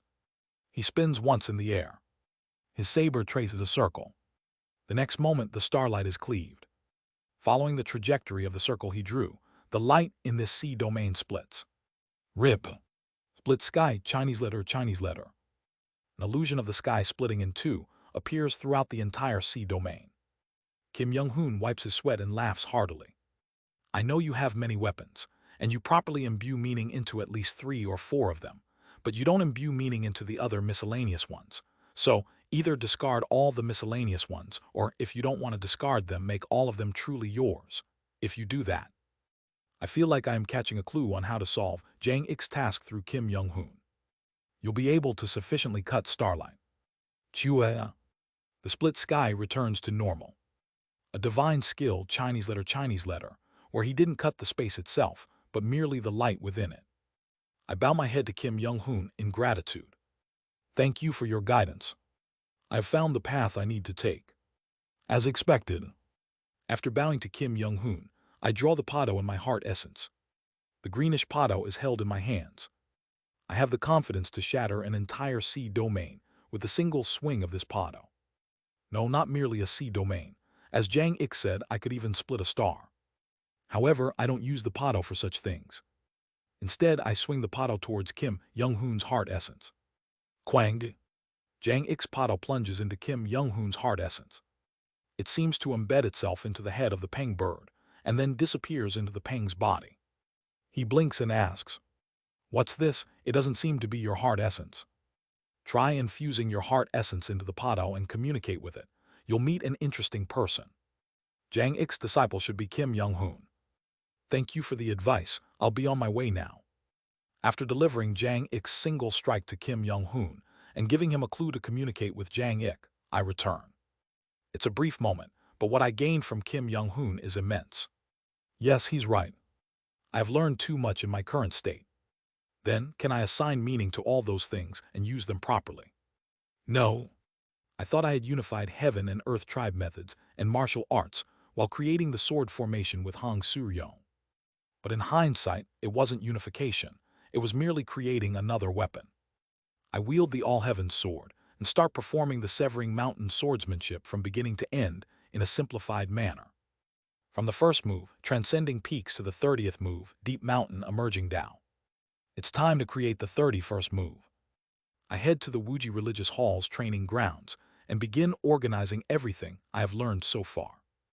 Starting from 5 surpassing paths to cultivation, to the methods of the Chungmun clan, Thousand Lustrous Forest Sea, Mad Lord Circuits, Mysterious Bizarre Goo, Silica Earth Great Wall Practice, Yin Soul Ghost Incantation, White Orchid Blessing Incantation, Azure Spirit Starlight Quintessence Great Method, Extinguishing Divine Tribulating Heavens Technique and Lightning Path Methods, Canvas of Myriad Forms and Connections, 6 Extremes Yin Thunder Body, and Great Desert to Dead Sea. I've learned quite a lot. I even created many things myself. Including the Black Blade maturing secrets I made recently, there are quite a few things I created and used personally.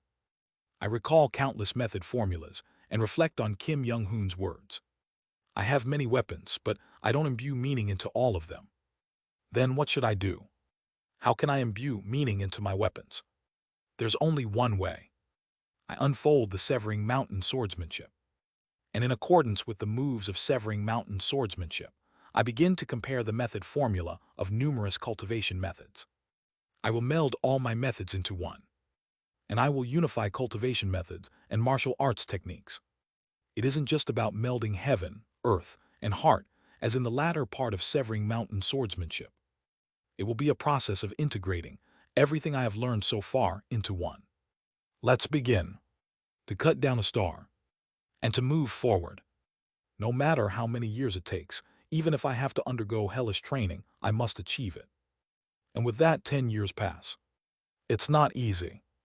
I have successfully integrated Yin Soul Ghost Incantation, White Orchid Blessing Incantation, Black Blood Tears Flower, 6 Extremes Yin Thunder Body, and Great Desert to Dead Sea into my sword.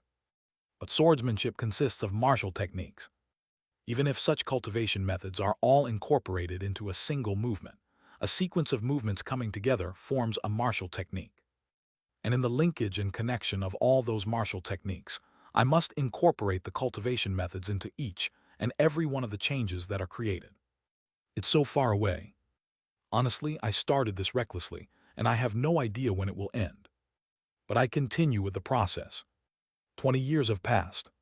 The misfortune I felt last time is neither just my intuition nor a delusion. I still feel it from the heavens above. Even though I consulted with others like Yon Wei and Song Jin, it seems they can't see the celestial energy that I can see. Yon Wei insisted that I must be possessed by an evil spirit and tried to perform an exorcism ritual on me by burning me at the stake, so I had to hang her upside down to bring her to her senses. However, this isn't just my misunderstanding. Misfortunes are coming and persisting without end. There are frequent attacks from other sea domains, often resulting in kidnappings of followers. We always manage to rescue them, and those who are kidnapped once are careful enough to avoid such incidents again, but it still leaves me feeling uneasy. Recently, a nascent soul stage demon beast and half-human, half-fish hybrid named Wai Yun has been committing arson and attacking followers across various branches of the Wuji religious order. Though I want to capture and interrogate her, every time I try, she would hide somewhere, making it extremely frustrating. As I perform my duties as the Wuji cult leader, I continue to build the health axis and focus on melding my cultivation methods and martial arts into one. 30 years pass. Qduk Wajiduk. During training, a heart demon appeared. I succeeded in melding all my cultivation methods into a single martial technique. But the problem is after that. I have to integrate and apply all these cultivation methods into the countless changes of the Severing Mountain swordsmanship. It's so far away. My talent is so severely lacking. Qjuduk Wajiduk Waduk Waduk. Chi deviation and heart demons come to find me, and I am in the process of devouring the heart demon before me. I can do it, I can do it, I can. With my eyes rolled back, I gulp down the heart demon while shouting. I must do it. I have long grown tired of sitting down and crying about my lack of talent in despair. I am nearly 4,000 years old now. At this age, I can't just sit down and cry like a child using talent as an excuse. I will do it. No, I must do it. Talent is just an excuse. If I lack talent, I will just grind my body down and challenge it until I succeed. It's something I've experienced multiple times before. So, I will do it.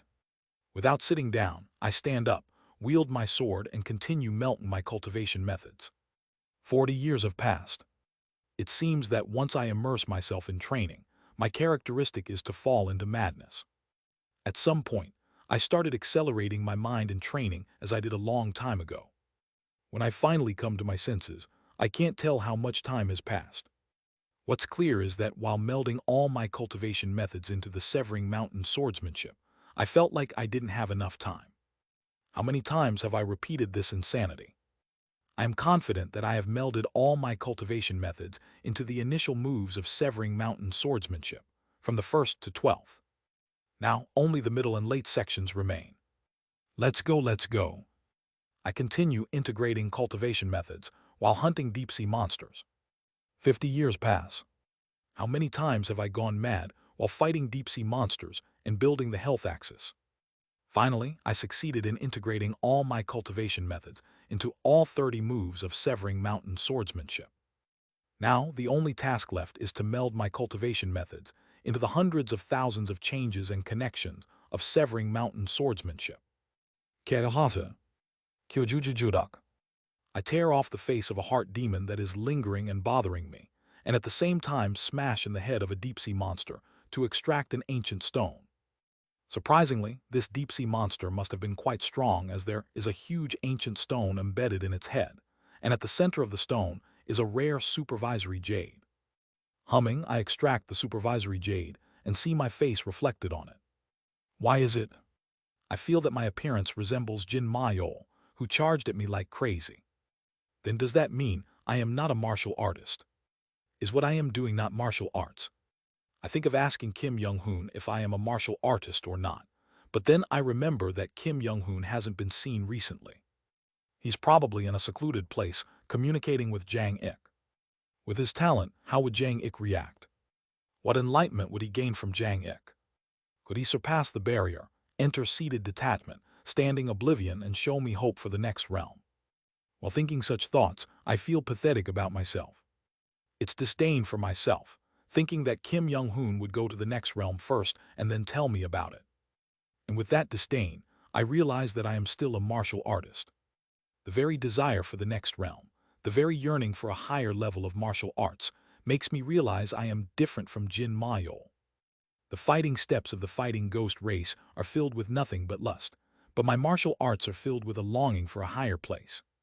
Though small, I take solace in that fact and continue to train in martial arts. 60 years have passed. Galilia. Finally, I have melded all my cultivation methods into every martial technique. According to the followers, it's been about 70 years in real time, but with my accelerated mind, it feels like hundreds of years have passed. However, I am not pleased. Just why is this happening? Why? I wield my sword. With every martial technique of my sword, countless methods follow. This sword is a curse, a blessing, the grace of my master, the fruit of my efforts, the heart of Seo Lee, the will of the golden divine heavenly thunder sect, the research of the Black Ghost Valley, and the tenacity of the Azure Heaven creation sect. And the canvas of myriad forms and connections permeates into the martial techniques. TSDSDSDSDSDSDSDS. Gallia. A hazy mist seeps into the martial techniques, and I scream as I try to perform the moves. But it's wrong. It twists. It distorts. It begins to break. The martial techniques disintegrate and rampage uncontrollably. Quaying. Eventually, the martial techniques fail to follow my will and twist out of control, exploding at some point. I succeeded in melding everything into the techniques. But as soon as the canvas of myriad forms and connections is imbued, the martial techniques go berserk. And as I forcibly perform a sword dance and execute the techniques, I experience something for the first time in my life. Quaying. The all-heaven sword, it slips from my hand. I have dropped my sword. I fail to comprehend what is happening, and my hands tremble violently. I lie. I drop my sword. This is something that should never have happened. But it did. No, to be precise, it would be more accurate to say that the sword momentarily disappeared from my hand. The grip strength I have developed until now has reached an abnormal level, and in terms of grip strength, I am confident that I wouldn't lose to even those in the star-shattering stage. However, no matter how strong the grip, one cannot hold onto something that suddenly disappears. Shocked, I stopped training in martial arts for a while and focused solely on the affairs of the order. Just why did such a thing happen? 80 years have passed. Recently, I've often seen Buck Hyung-hwa and Kim Yeon hanging out together. It seems they have become sworn sisters, sleeping together and calling each other only by their surnames. Why are you so late, Buck? I told you not to call me that, Kim. How dare you speak to your heaven like that? Kayak, I told you not to pull my hair. Occasionally they would quarrel over trivial matters, but then, as if nothing had happened, they would walk around holding hands. Watching them, I suddenly realize, the reason why my swordsmanship doesn't listen to me. I have thought of the canvas of myriad forms and connections as my method, but thinking back, it isn't. As Song Jin said, a connection is something made together with another person. As it's made together with others, it isn't solely my method. Since I was trying to mix something that isn't mine with my sword, it only makes sense that it wouldn't listen to me. Of course, I still don't understand why it exploded at the end. But I understand one thing. I need to communicate. From that day, I begin static cultivation, not dynamic cultivation. It's training to further feel the canvas of myriad forms and connections itself. And 90 years have passed. I look at the norigi I received from Buck Hyung-hwa while comparing it with the colorless glass sword. She said that the norigi contains the strange stone spat out by Chingmun Ryong, serving as an enormous power source. Indeed, the norigi is emanating a tremendous amount of power. But it seems Buck Hyung-hwa is mistaken about one thing. Being only in the mid-nascent soul stage, she might not have realized, but when I tried to insert my consciousness into the norigi, I felt nothing. In other words, there is no strange stone sealed inside. Moreover, the norigi is connected to somewhere, and the power source used by the Buck Hyung fleet is not merely the power of a strange stone, but a power source drawn from somewhere. At first, I experimented to see if the norigi is connected to the canvas of myriad forms and connections, but it doesn't seem to be the case. The norigi and the canvas of myriad forms and connections have no reaction to each other. I'll have to ask Kim Yeon to try once to find where the norigi is connected to with her consciousness later on. It's impossible for me, but with Kim Yeon's vast consciousness, she might succeed in finding the place connected to the norigi. In the end, even the norigi can't reveal the secrets of the canvas of myriad forms and connections. I stare at the colorless glass sword, the origin of the canvas of myriad forms and connections. If scattered into all 3,000 swords, they would be on the level of ordinary Dharma treasures, but if combined, they would become a 4-axis stage Dharma treasure. The colorless glass sword, which was the foundation of my most precious memories, would become a truly proper integration stage grand perfection level Dharma treasure when combined with the all-heaven sword. The colorless glass sword, the foundation of my most cherished memories, would become a Dharma treasure of the grand perfection integration level when combined with the all-heaven sword. The glass of the colorless glass sword, tempered by my Dan fire for thousands of years, has transformed into something that is no longer just glass, but something more akin to another mineral. I gaze at the colorless glass sword for a long time, but there is nothing special. Who? Even now, I haven't conquered the canvas of myriad forms and connections. Even now, I haven't fully understood the canvas of myriad forms and connections. Heavens above, I wanted to cry out, but since the canvas of myriad forms and connections is not a result of the heavens, but a crystallization of the connections I have created, calling out to the heavens wouldn't change anything. I sigh, returning the Norigi to Buck Hyung Hwa, and once again return to static cultivation. Discussing connections with experienced or reliable individuals like Song Jin, Yon Wei, and Hong Fan. About 100 years have passed. Song Jin has died. // Discord https://dsc gg/wetread. Link to donations in the Discord. Chapter 379, with everyone 3. He had previously discussed his lifespan with me and had rejected both my procedure and the puppet's body, so it makes sense that he passed away now. He lived according to his natural lifespan, or perhaps even beyond it. Seo Ran blows Song Jin's ashes onto the Nether Crossing ship. The Nether Crossing ship that Buck Hyung Hwa restored becomes Song Jin's tomb and headstone. Song Jin's funeral is conducted grandly in its own way. Seo Ran sits atop the Nether Crossing ship that Song Jin left behind and gazes at the sky. I sit beside him and ask, "Are you sad?" Master said something to me before he passed away. What was it? As he strokes the Nether Crossing ship, he speaks. My mother, during her time living in the Head Realm, always feared death when she was young. She was so terrified of death that she often screamed out in fear, as if she were suffering from some kind of mental illness. But when she had me, she risked her life to give birth to me despite the potential danger to her own life. I listened to Seo Ran's words in silence. Master said, those who have something precious are not afraid of death. He cherished me, and he said he had no regrets since he saw his disciple grow up. He wipes his tears as he looks up at the sky. He showed no signs of fear or sorrow when he passed, so I too will not be sad. Tears are clearly streaming down his face. I can read his emotions. However, while I can read them, I cannot understand what they are. It's said that reaching 5 energies converging to the origin requires reading all emotions, but in truth, reading every emotion is impossible. One must simply acknowledge this fact to reach that realm. Thus, I cannot grasp Seo Ran's emotion. Kim Young-hoon said that a martial artist is one who imbues meaning into their weapon.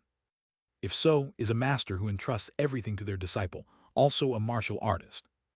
After comforting Seo Ran, I rise into the air to give him some time alone. As I look at Seo Ran sitting on the Nether Crossing ship, I realize something. Seo Ran has already come to resemble Song Jin more than Seo Hwa. He had entrusted even his own image to his disciple. If a martial artist is one who imbues meaning into their weapon, then every master in this world is a supreme martial artist. The bond and ties that form between people when they entrust something to one another. Can't the relationships between people also be considered a form of martial arts? I ponder this question as I leave Seo Ran and return to the religious hall. And I then realize that because of Song Jin's death, I am shedding tears. Nah, I'm not particularly sad. Song Jin was a good person, and while I owed him many favors, there were also many times I almost got scammed and nearly died because of him. I did learn some methods from him, but he never felt like a master to me like Ching-mun Ryong did. I'm not sad. Yet like Seo Ran, I am shedding tears. And through those tears, I finally understand why my canvas of myriad forms and connections is rampaging. Imbuing meaning into a weapon is martial arts, and the exchange of meanings between people is a connection. And sometimes, when there are disruptions in those connections, emotions can become uncontrollable. Because for the deceased, you can't return anything.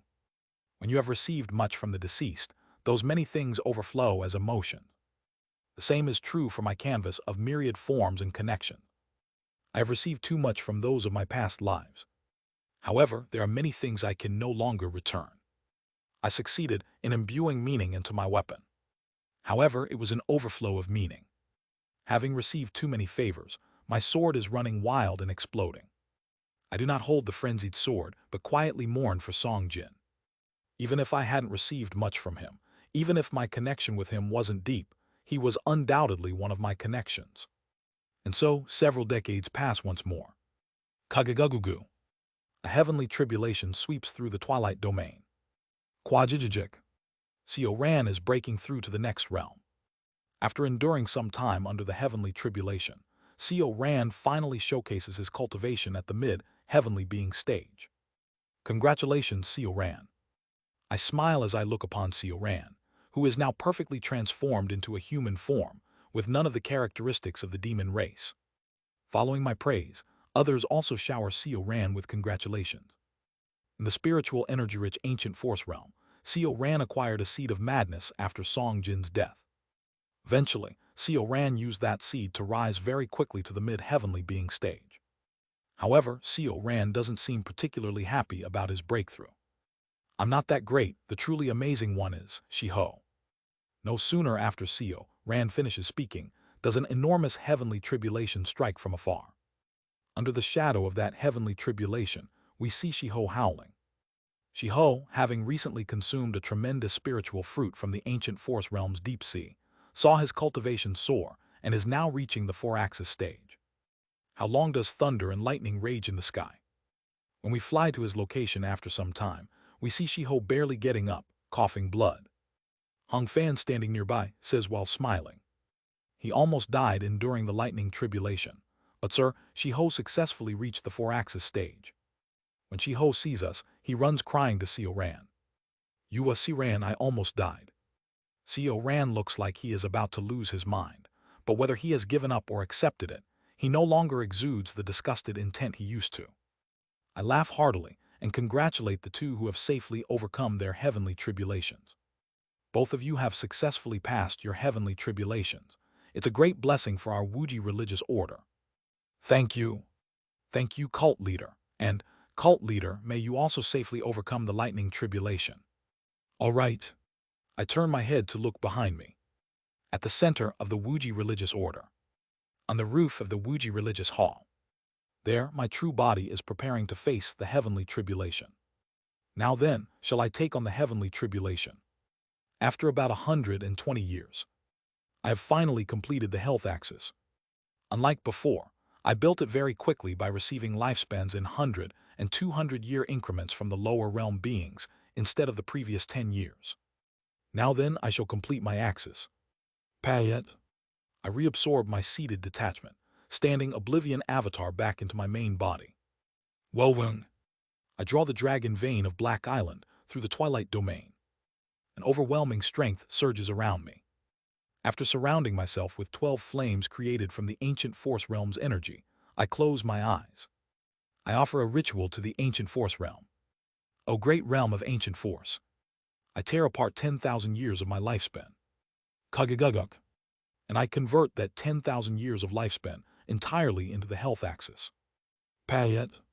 Then I return the lifespan accumulated over the past 120 years back through the ancient force realm. Welwung. With the health axis properly built, I feel the emptiness Chinese letter of the 6 extremes as the shadows beneath my feet ripple and dance. With this they are longevity, wealth, and health.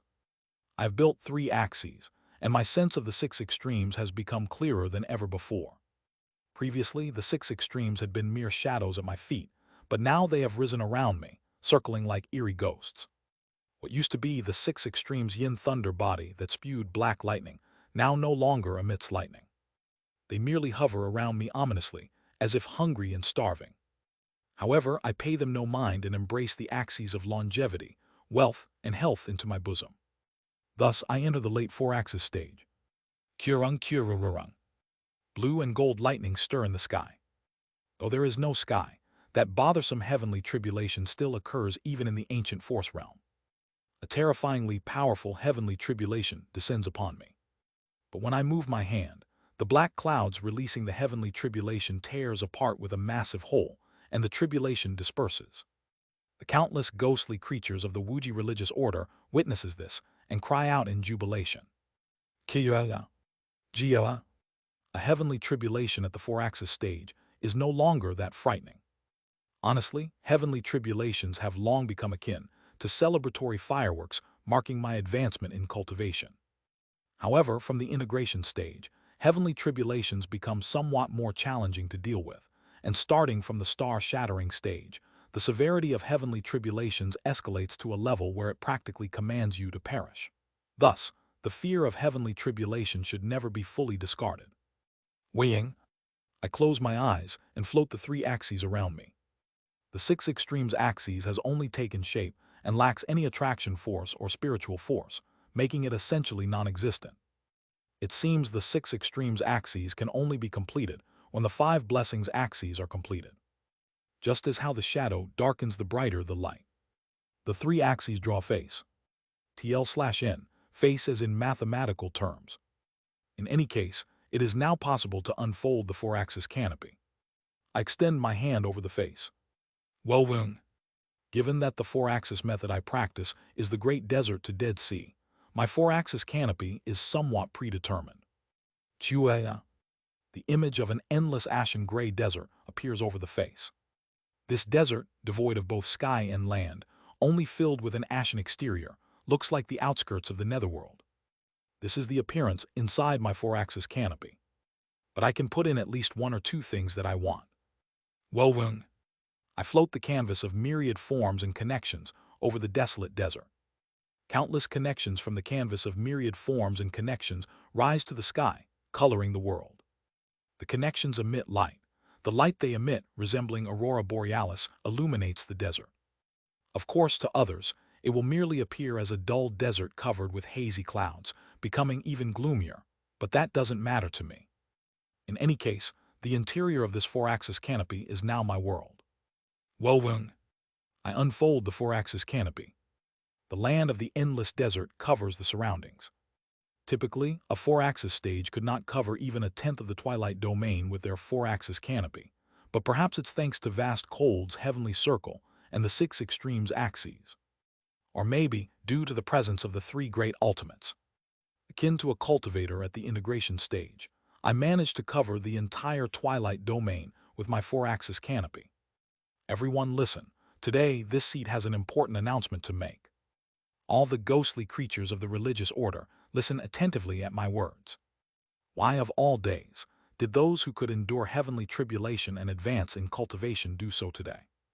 This seat has someone I wish to save, and there are secrets I wish to uncover. Moreover, the cultivation method this seat has practiced is also related to those secrets. Furthermore, this seat discovered some information over a century ago and learned that a certain hidden cave will open soon. Only the power of a certain artifact within that hidden cave can help the one this seat wishes to save. Additionally, the secrets this seat seeks to uncover, and this seat's method can also be assisted by the power of that artifact. Therefore, this seat plans to head towards that hidden cave. However, within that hidden cave, one's cultivation falls to the level of a mere beast that has not undergone spiritual enlightenment or a miscellaneous ghost. Thus, this seat seeks your assistance in that cave. Assist this seat and save those who follow into the cave.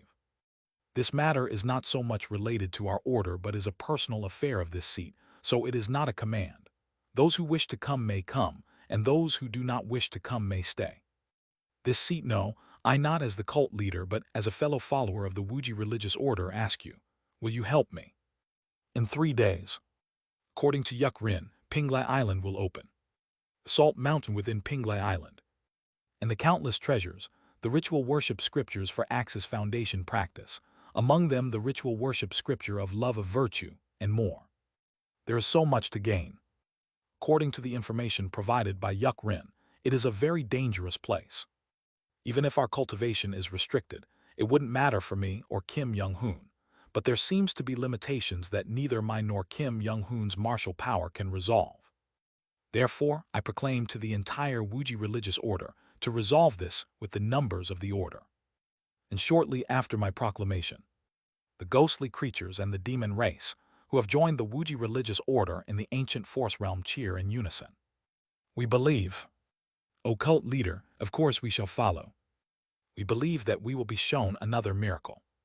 You have never forced us, but even if it were a demand, not a request, we would comply. They all cheer in unison, declaring they will follow me. I smile as I look upon them. Thank you. As long as they are here, this life must be different from any previous ones. I will definitely save Chung Mun Ryong, uncover the secrets of the great mountain-splitting emperor technique, and prepare to leap to the next realm. Definitely. After my declaration, countless newly joined demon race followers from other branches of the Wuji religious order pour in, declaring their intent to join this Pinglai Island expedition. And 3 days later, is it here? Yes. We, led by Yuk Rin, arrive at a small sea domain. This sea domain, without a proper palace lord and ruled by a four-axis island lord, is called Cherry Blossom Dragon Sea Domain. It will be revealed at night. Today is a special day. Kagagagugu. Before long, night falls, and the sky is filled with yin energy. The ring of light that marks daytime in each sea domain fades, and darkness envelops the vicinity. Usually, that ring of light would emit moonlight, but it does not shine today for some reason. Yuk Rin speaks. Today is the day when Sacred Master He Lin stops supplying light to all the sea domains once every few centuries. It's a day when only darkness remains. Since the Sacred Master binds the dimensional canopy of the ancient force realm and forbids Chinese letter, light itself, no sea domain will be illuminated. Kagagagugu. Of course, no one here has any problem being without light, so each extends their consciousness domains to perceive their surroundings.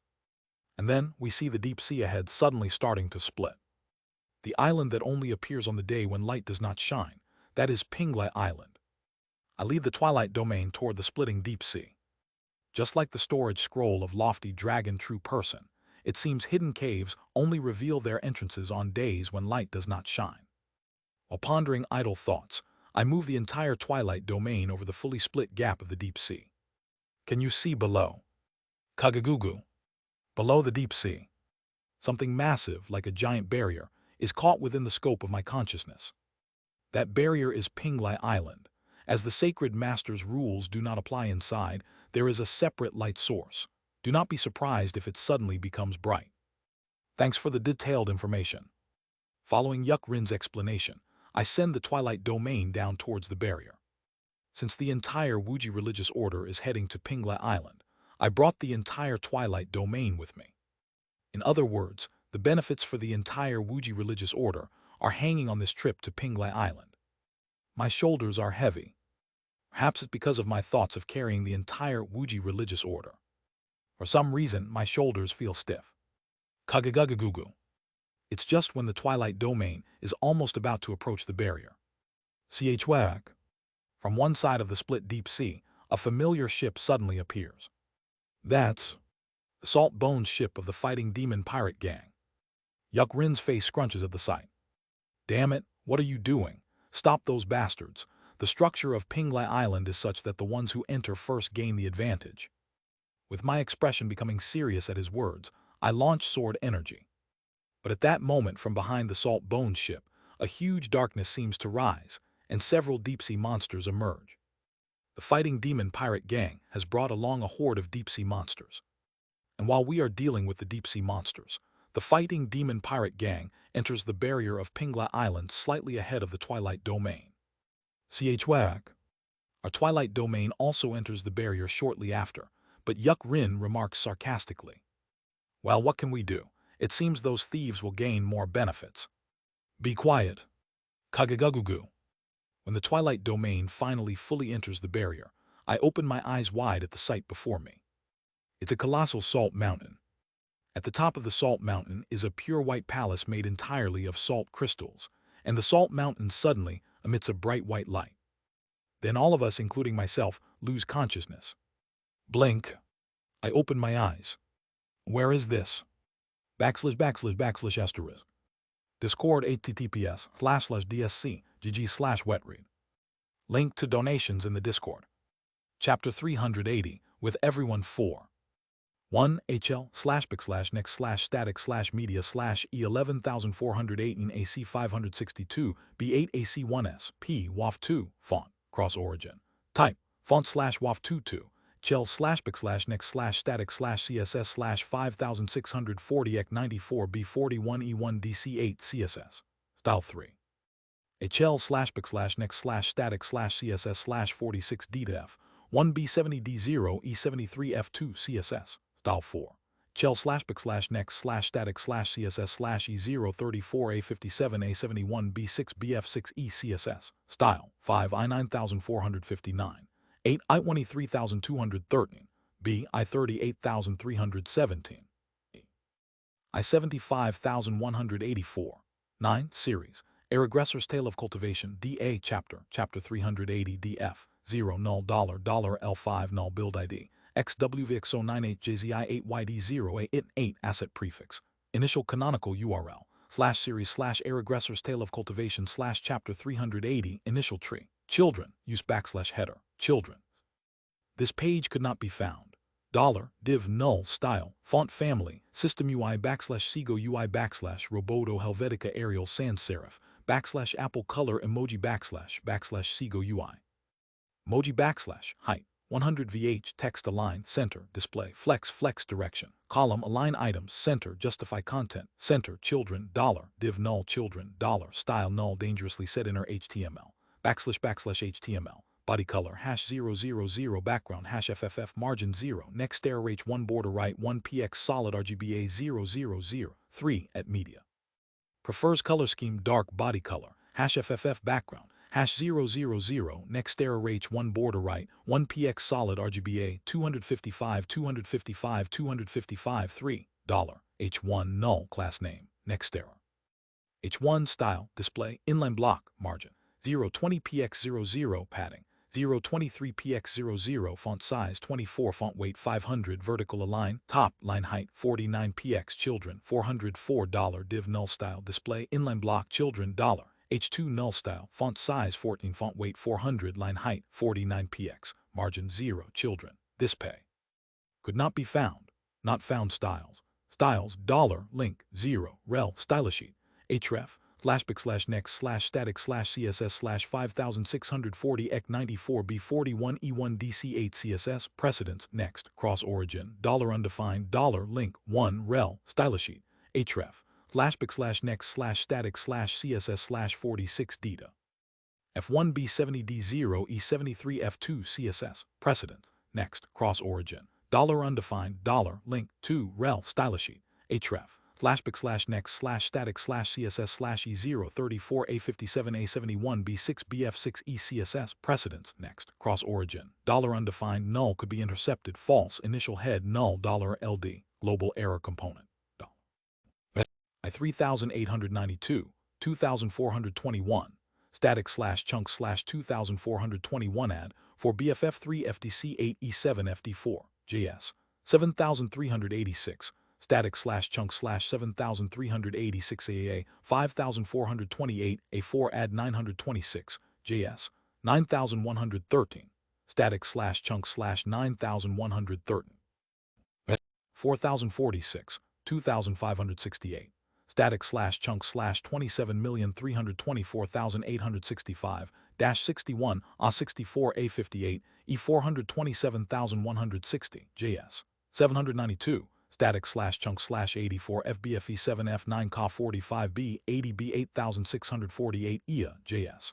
4283 stat 2 405 JS 9300 static /chunk /9300 dia 7A3 CF6 E95 E150 JS 5235 static /chunk /5235-80 D8 FF 1314 B6 EC9 JS 7415 static /chunk /7415-372 to F39A 95 E 91269 F6 JS 6725 static /chunk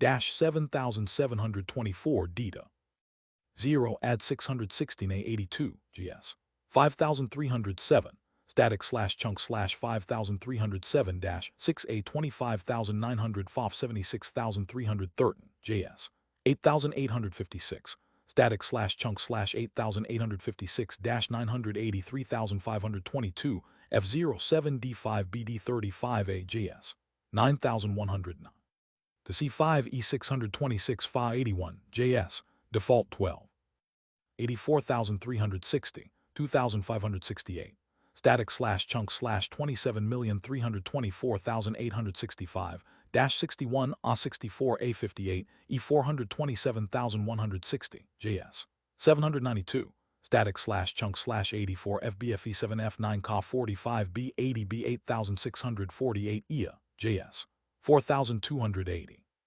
2 405 JS 9300 static slash chunk slash 9300 dia 7A3 CF 6 E95 E150 JS 5235 static slash chunk slash 5235 80 D8 FF 1314 B6 EC9 JS 7415 cent attic slash chunk slash 7415 307 to F39A95 E91269 F6 JS 6725 static slash chunk slash 6725 7724 DETA 0 add 616A82 GS 5307 static slash chunk slash 5307 6A 25900 FOF 76313 JS 8856 static slash chunk slash 8856 983,522 F07 D5 BD 35 AJS 9109 to C5 E626 FA 81 JS auth context provider 13 33,721 2,421 static slash chunk slash 2,421 add 4 BFF 3 FDC 8 E7 FD4 JS 7,386 static slash chunk slash 7,386 AAA 5,428 A4 add 926 JS 9,113 static slash chunk slash 9,100 9,542 2,568 static slash chunk slash 27,324,865 61 A64 A58 E427,160 GS 792 static slash chunk slash 84 FBFE 7 F9 Ca 45 B 80 B 8648 EA JS 4280 2 405 JS 9300 static slash chunk slash 9300 dia 7A3 CF 6 E95 E150 JS 5235 static slash chunk slash 5235 80 D8 FF 1314 B6 EC9 JS 7415 static slash chunk slash 7415 372 to F39A95 E91269 F6 JS 6725 static slash chunk slash 6725 7724 DETA 0 add 616A82 GS 5307 static slash chunk slash 5307 6A 25900 FOF 76313 JS 8856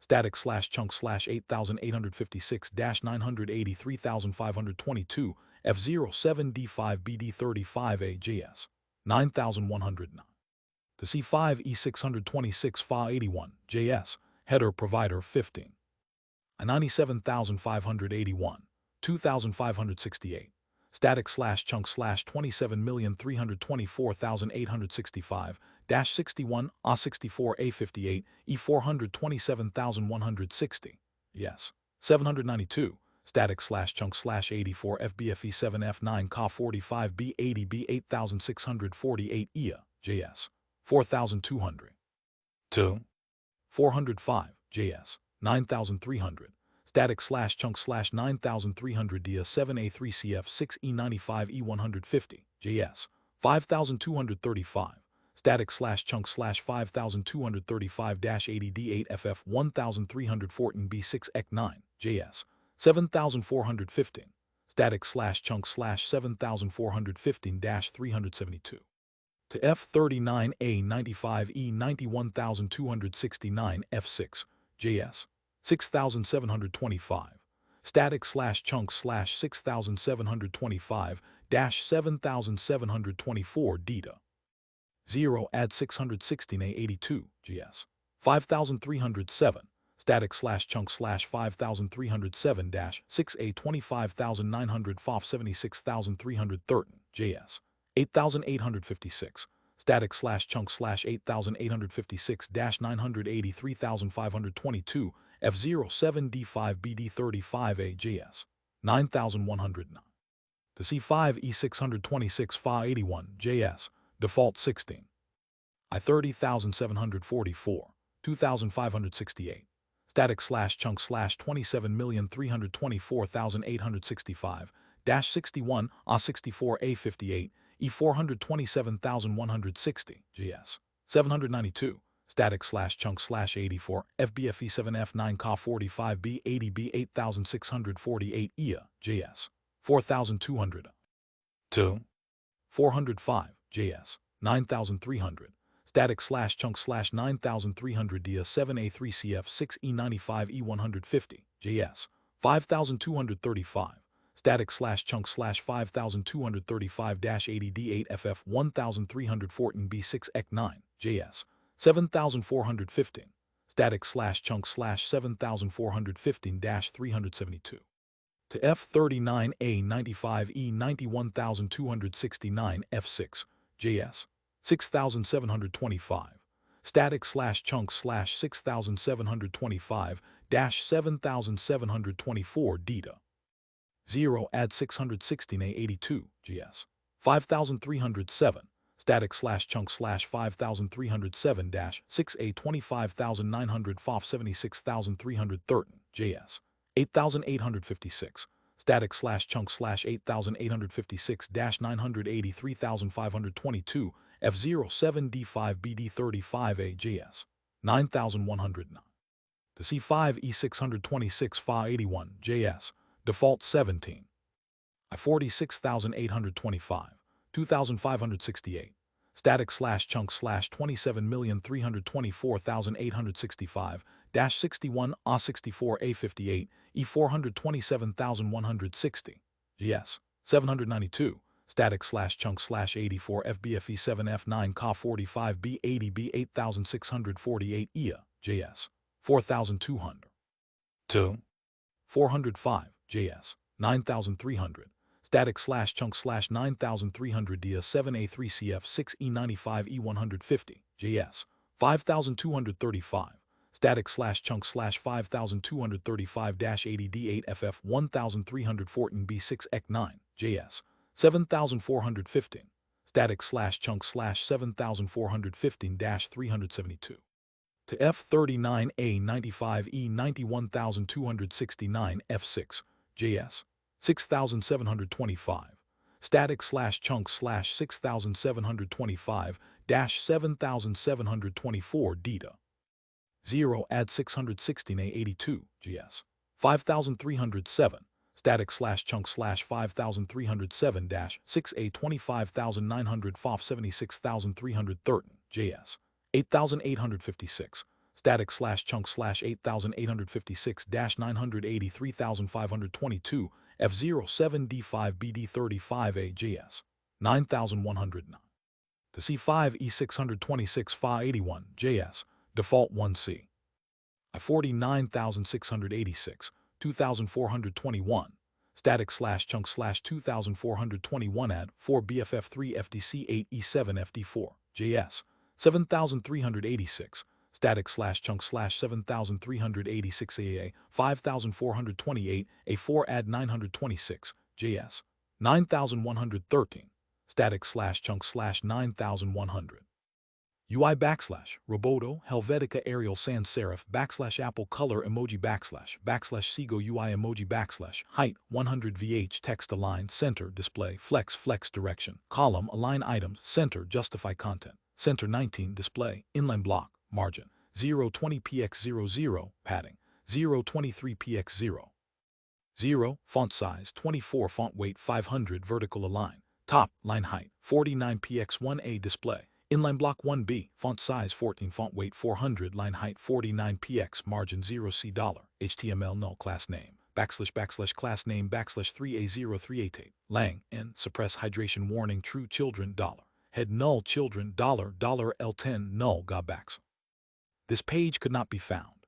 Div null style, $18 children, div null children, style null dangerously set inner HTML, //HTML, body color, #000 background, #FFF margin 0, next error H1 border right, 1px solid RGBA 000, 3 at media prefers color scheme. Dark body color, #FFF background, #000 next error H1 border right, 1px solid RGBA 255 255 255 3 $H1 null class name, next error H1 style, $19 children, $404 div null style, $1A children, H2 null style, $1B children. This page could not be found. Not found styles. Styles null $div null class name BG background children $div null class name flex item center flex call justify center px5 pi 4 gap 4 children img null src / icon png. The sunlight is clear. And then a flood of confusing information rushes into my mind. Age 30 hobbies are drinking, womanizing, gambling, and singing and dancing. Occupation is a charcoal seller, single. My head aches as if it's splitting apart. It seems like I had a dream. I am Seo Yoon-hyan, a charcoal seller.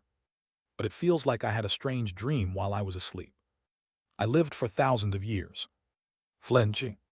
I grab my head and shout out loud. I am me. These are memories that I can never forget. How could I forget who I am? I'm not Seo Yoon-hyan, the charcoal seller.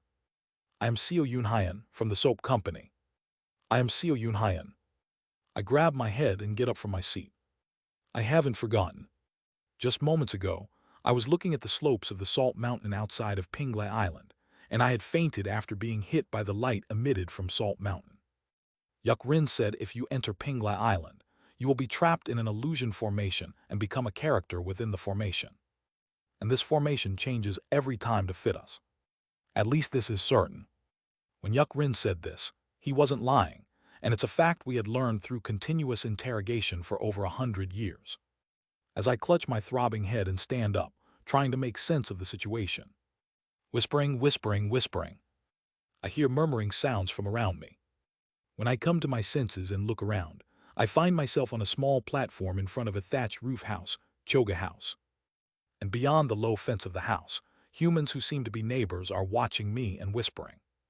That Seo fellow, he drank heavily last night, so he must be out of his mind. Hey, let's just go on our way. If we get caught by that thug, we're in trouble. Having a thug like that in the village makes everyone uneasy. What's he doing today anyway? Who knows? With that Seo fellow's personality, he might be planning to dump them in the mountains. Oh my, how terrible. What an unfilial rascal. I assess the situation, considering the memories implanted in my head and the reactions of the people around me. So, the original setting for Seo Yoon-hyan, the charcoal seller in this formation, is that his parents died of a plague when he was 13, and he has lived in this village for 30 years without marrying, behaving like a complete thug. It sure seems like an incredibly detailed formation. When I glance at the neighbors, they all flee, emitting intent of having stepped on something foul. Wait, I think I couldn't see the intent of some of them. Is it just my imagination? After looking around at them once, I extend my hand. I try to pull the hill behind Seo Yoon-hyan's house with attraction force. But the attraction force does not work. I try to draw upon other methods like the 1,000 lustrous forest sea and the Great Desert to Dead Sea, and even the Silica Earth Great Wall practice, but I feel nothing. I pull out a strand of straw used for making the fence and swing it over the platform. Boing! I have trained in the sword for thousands of years. Even without imbuing any energy, just swinging the straw leaves a mark on the platform. After looking at the mark for a moment, I swing the straw at my arm. Surung! My arm is cut, and drops of blood start to seep out. The muscle strength and toughness of my physical body built with the Azure Spirit Starlight Quintessence Great Method have all returned to an ordinary level. I try to focus my consciousness on my dantian, only to realize that even my consciousness has reverted to my mortal days. This is quite. Of course, even without consciousness, I have no problem observing my body, so I calmly examine my dantian. The golden core is gone. The Dharma treasure inside is also gone. I have completely returned to the state of Seo Yoon-hyan when first entering Ascension Path. Maybe not that far. Thinking back, it's not to that extent. Seo Yun Hyan, the charcoal seller in this formation, always has blackened hands and rough skin from working with charcoal. Who? I close my eyes and take a deep breath. And I can feel something strange. There is no Qi Chinese letter. Surprisingly, I can't sense any energy in the atmosphere. Recalling the incident at the hot spring on the surface of Lightning Sacred Sea involving Jang Ik, I try to use attraction force to summon the All-Heaven Sword. However, nothing happens. Damn it. It seems like laws or something in this world are twisted on a fundamental level. Yuck Rin, that dog bastard. How is this just a simple illusion? It's more like an entirely different world. Although I'm not too fearful since I still retain the ability to see intent and my accumulated martial arts, I'm annoyed to find out that some of Yuck Rin's information is wrong. That damned bastard said I could use Qi. But while searching through the memories of the charcoal seller Seo Yun Hyan, I discover that there are indeed beings similar to demon spirits, Yaegyu, in this world. I rub my forehead. Damn it, can the demon race use demonic power to some extent in this world? In other words, Yuck Rin wasn't lying from his own perspective when he said one can use energy. Gritting my teeth, I start looking around for now to find my comrades or followers of the Wuji religious order. Although I have some rough memories as Seo Yun Hyan, the charcoal seller, they are not complete. I soon find Yon Wei nearby. She is across the street, inside a tiled roof house wearing clean clothes, playing with her 3-year-old son. That boy feels like Yon Jin. Elder Yon Wei. I speak to her first, and she looks at me with flared eyes, rushes into the kitchen, grabs a rice paddle and slaps me across the face. Are you here to ask for rice again? You shameless thing, get out of here. The only thing I'll give you is the rice stuck to your cheek, so scram. HM, dear wife, why the commotion? No, husband, it's the village thug again. Creak. The door inside the tiled roof house opens, and a gentleman who resembles Hun One pokes his head out. He meets my gaze and, looking above me, clicks his tongue and says, "He's a poor young man. Dear wife should be more understanding. I've told you repeatedly, haven't I? Seo Fellow's parents once helped our parents. Just give him a scoop of rice and send him on his way." Uwa, all right, husband. Yon Wei's body trembles and reluctantly heads to the kitchen, scooping out a bowl of rice to hand to me. Uwu, why do I have to give our precious rice, meant for my husband and son, to a beggar like you? She hands me the rice with trembling hands, and I accept it in a moment of confusion. Now that you've got the rice, get lost. And if you ever come back again talking about your parents' so-called kindness, I'll make sure you get a severe beating. As soon as I take the rice, she kicks me out the front door and slams it shut. I examine the rice I have received. It's mixed with pebbles and sand. Judging by her character, it's definitely Yon Wei. I recall the face of her husband, Hun One. He didn't have any intent visible. I remember what Yuck Rin said. This formation creates illusions based on the target's memories. It seems Yon Wei's husband is a character purely created from her memories, a figure of this world. Then the neighbors who showed intent. I remember their appearances, realizing they are people I have seen in the Wuji religious order. I see the followers are set to appear as they did in life rather than as ghosts. I frown. That's that, but why hasn't Yon Wei snapped out of it yet? I have already come to my senses, but she still seems to think that she is a character in this world. Even though Yon Wei is dead, she still possesses the consciousness of a 4-axis stage cultivator. Yet she has lost her essence and fully embraced the setting of this world. I need to find the others. I decide to take a walk around the village. And as I walk around, I come to realize my reputation in the village is dreadful. Children started crying as soon as they saw my face. Village maidens suddenly stopped chatting happily and walked as far away from me as possible, and the elderly men trembled in fear and fled with their canes when I approached. The sturdy young men spat on the ground whenever I drew near. Damn it, why did my character have to be a scoundrel?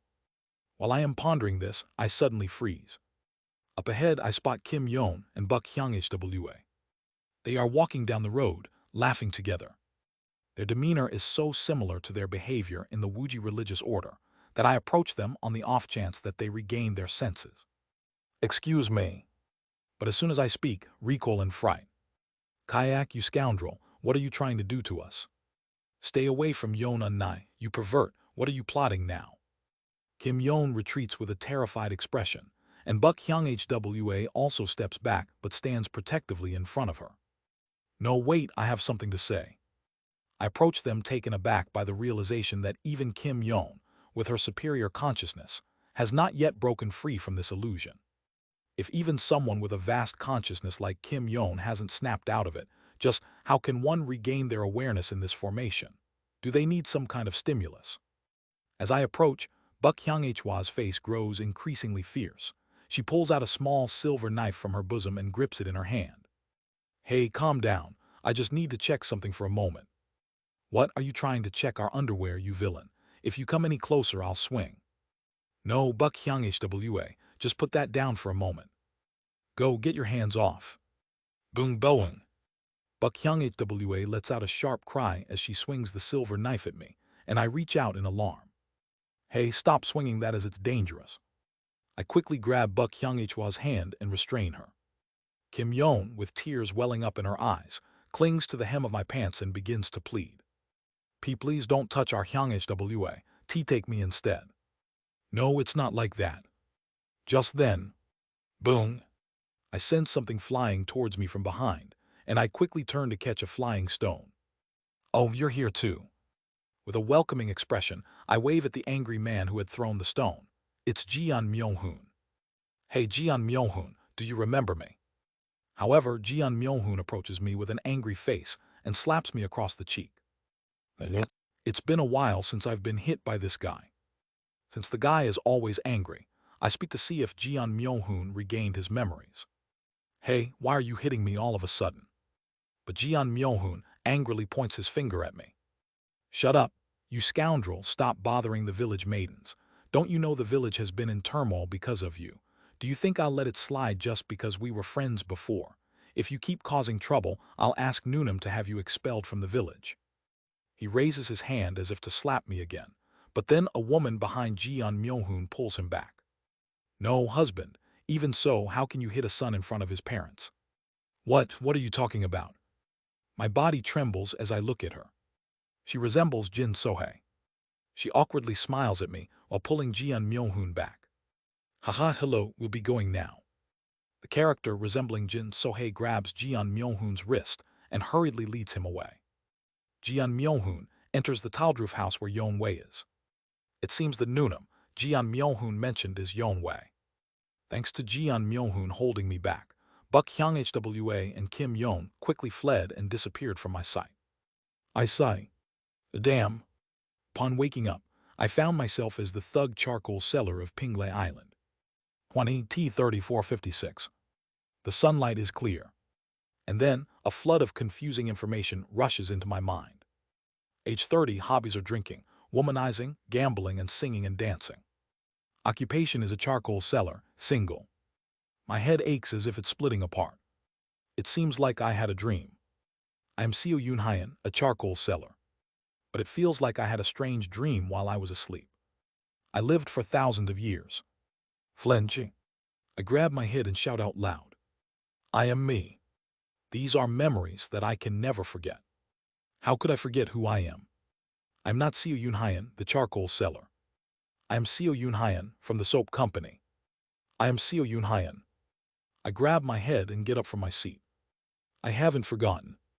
Just moments ago, I was looking at the slopes of the Salt Mountain outside of Pinglai Island, and I had fainted after being hit by the light emitted from Salt Mountain. Yuk-rin said if you enter Pinglai Island, you will be trapped in an illusion formation and become a character within the formation. And this formation changes every time to fit us. At least this is certain. When Yuk-rin said this, he wasn't lying, and it's a fact we had learned through continuous interrogation for over 100 years. As I clutch my throbbing head and stand up, trying to make sense of the situation. Whispering, whispering, whispering.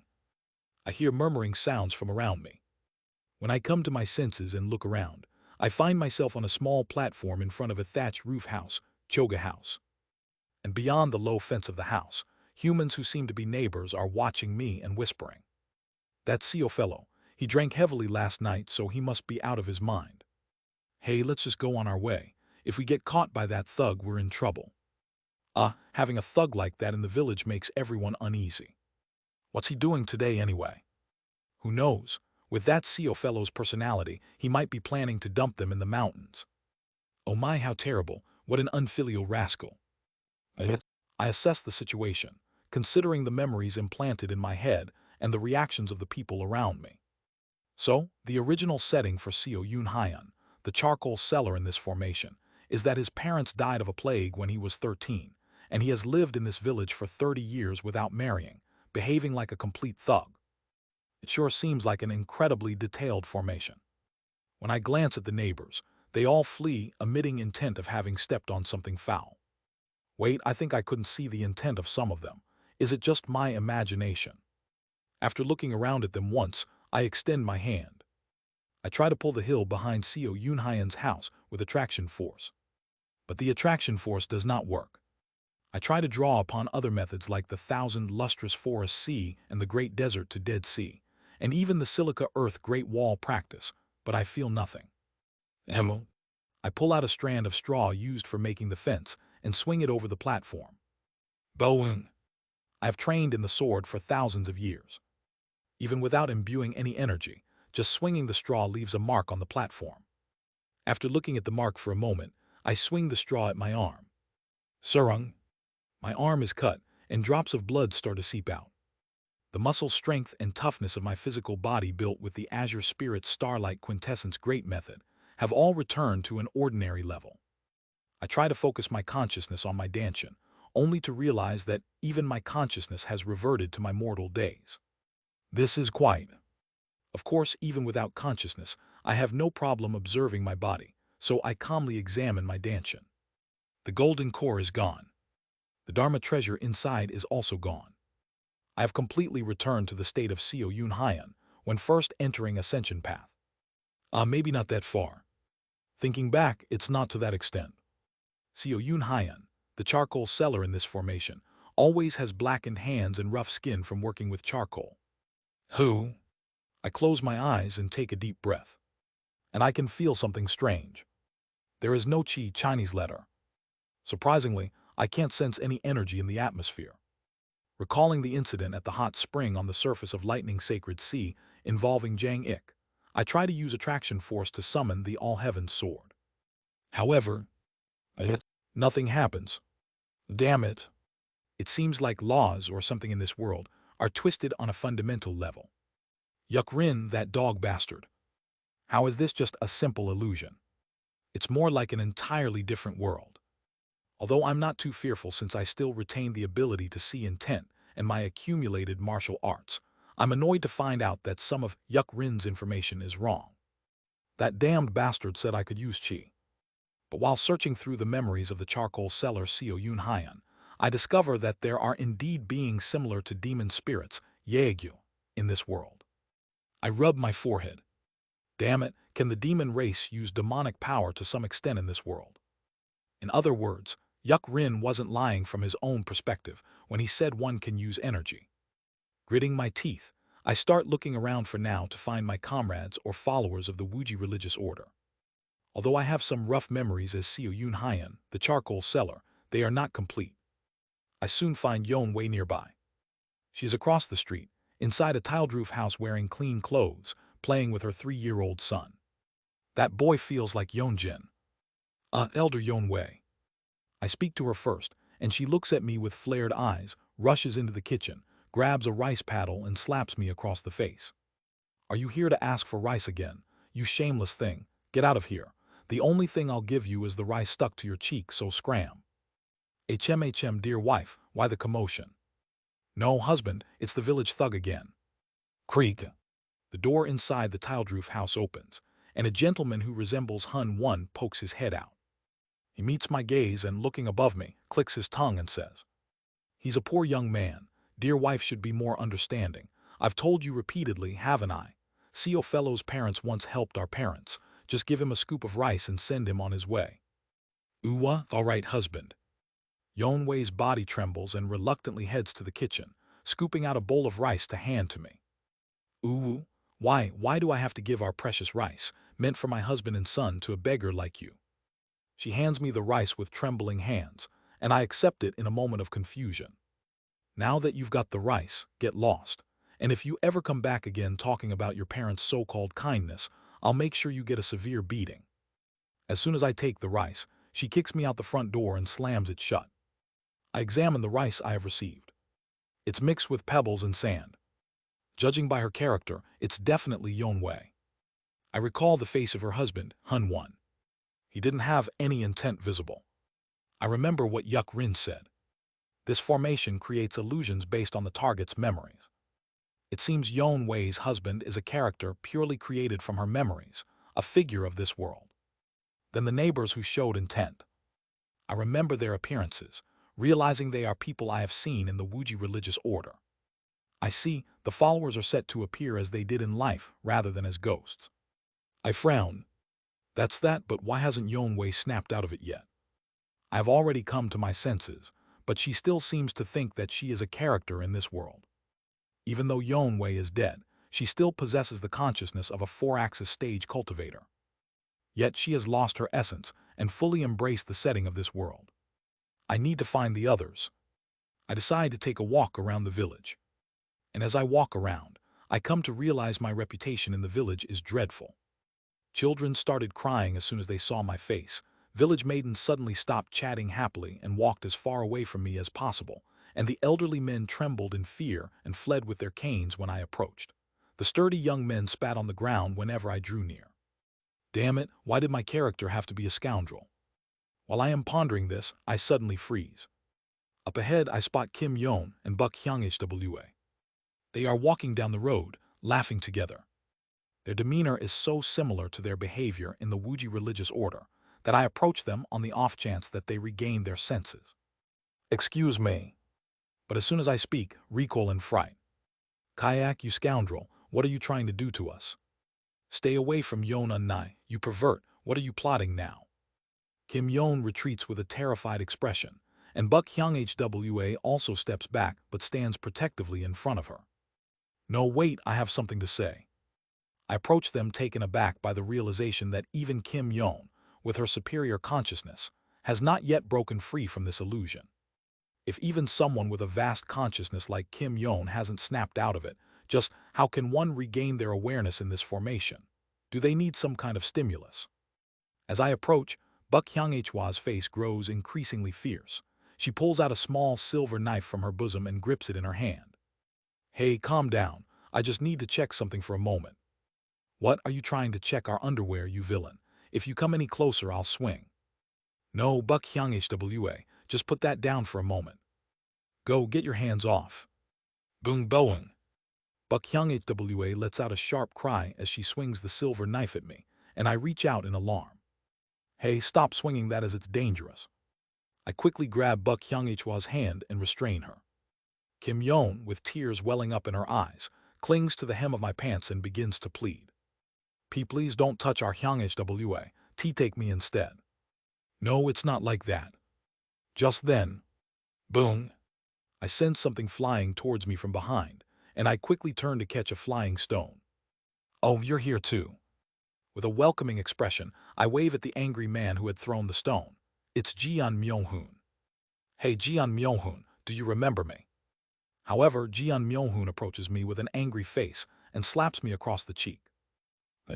It's been a while since I've been hit by this guy. Since the guy is always angry, I speak to see if Jeon Myo-hoon regained his memories. Hey, why are you hitting me all of a sudden?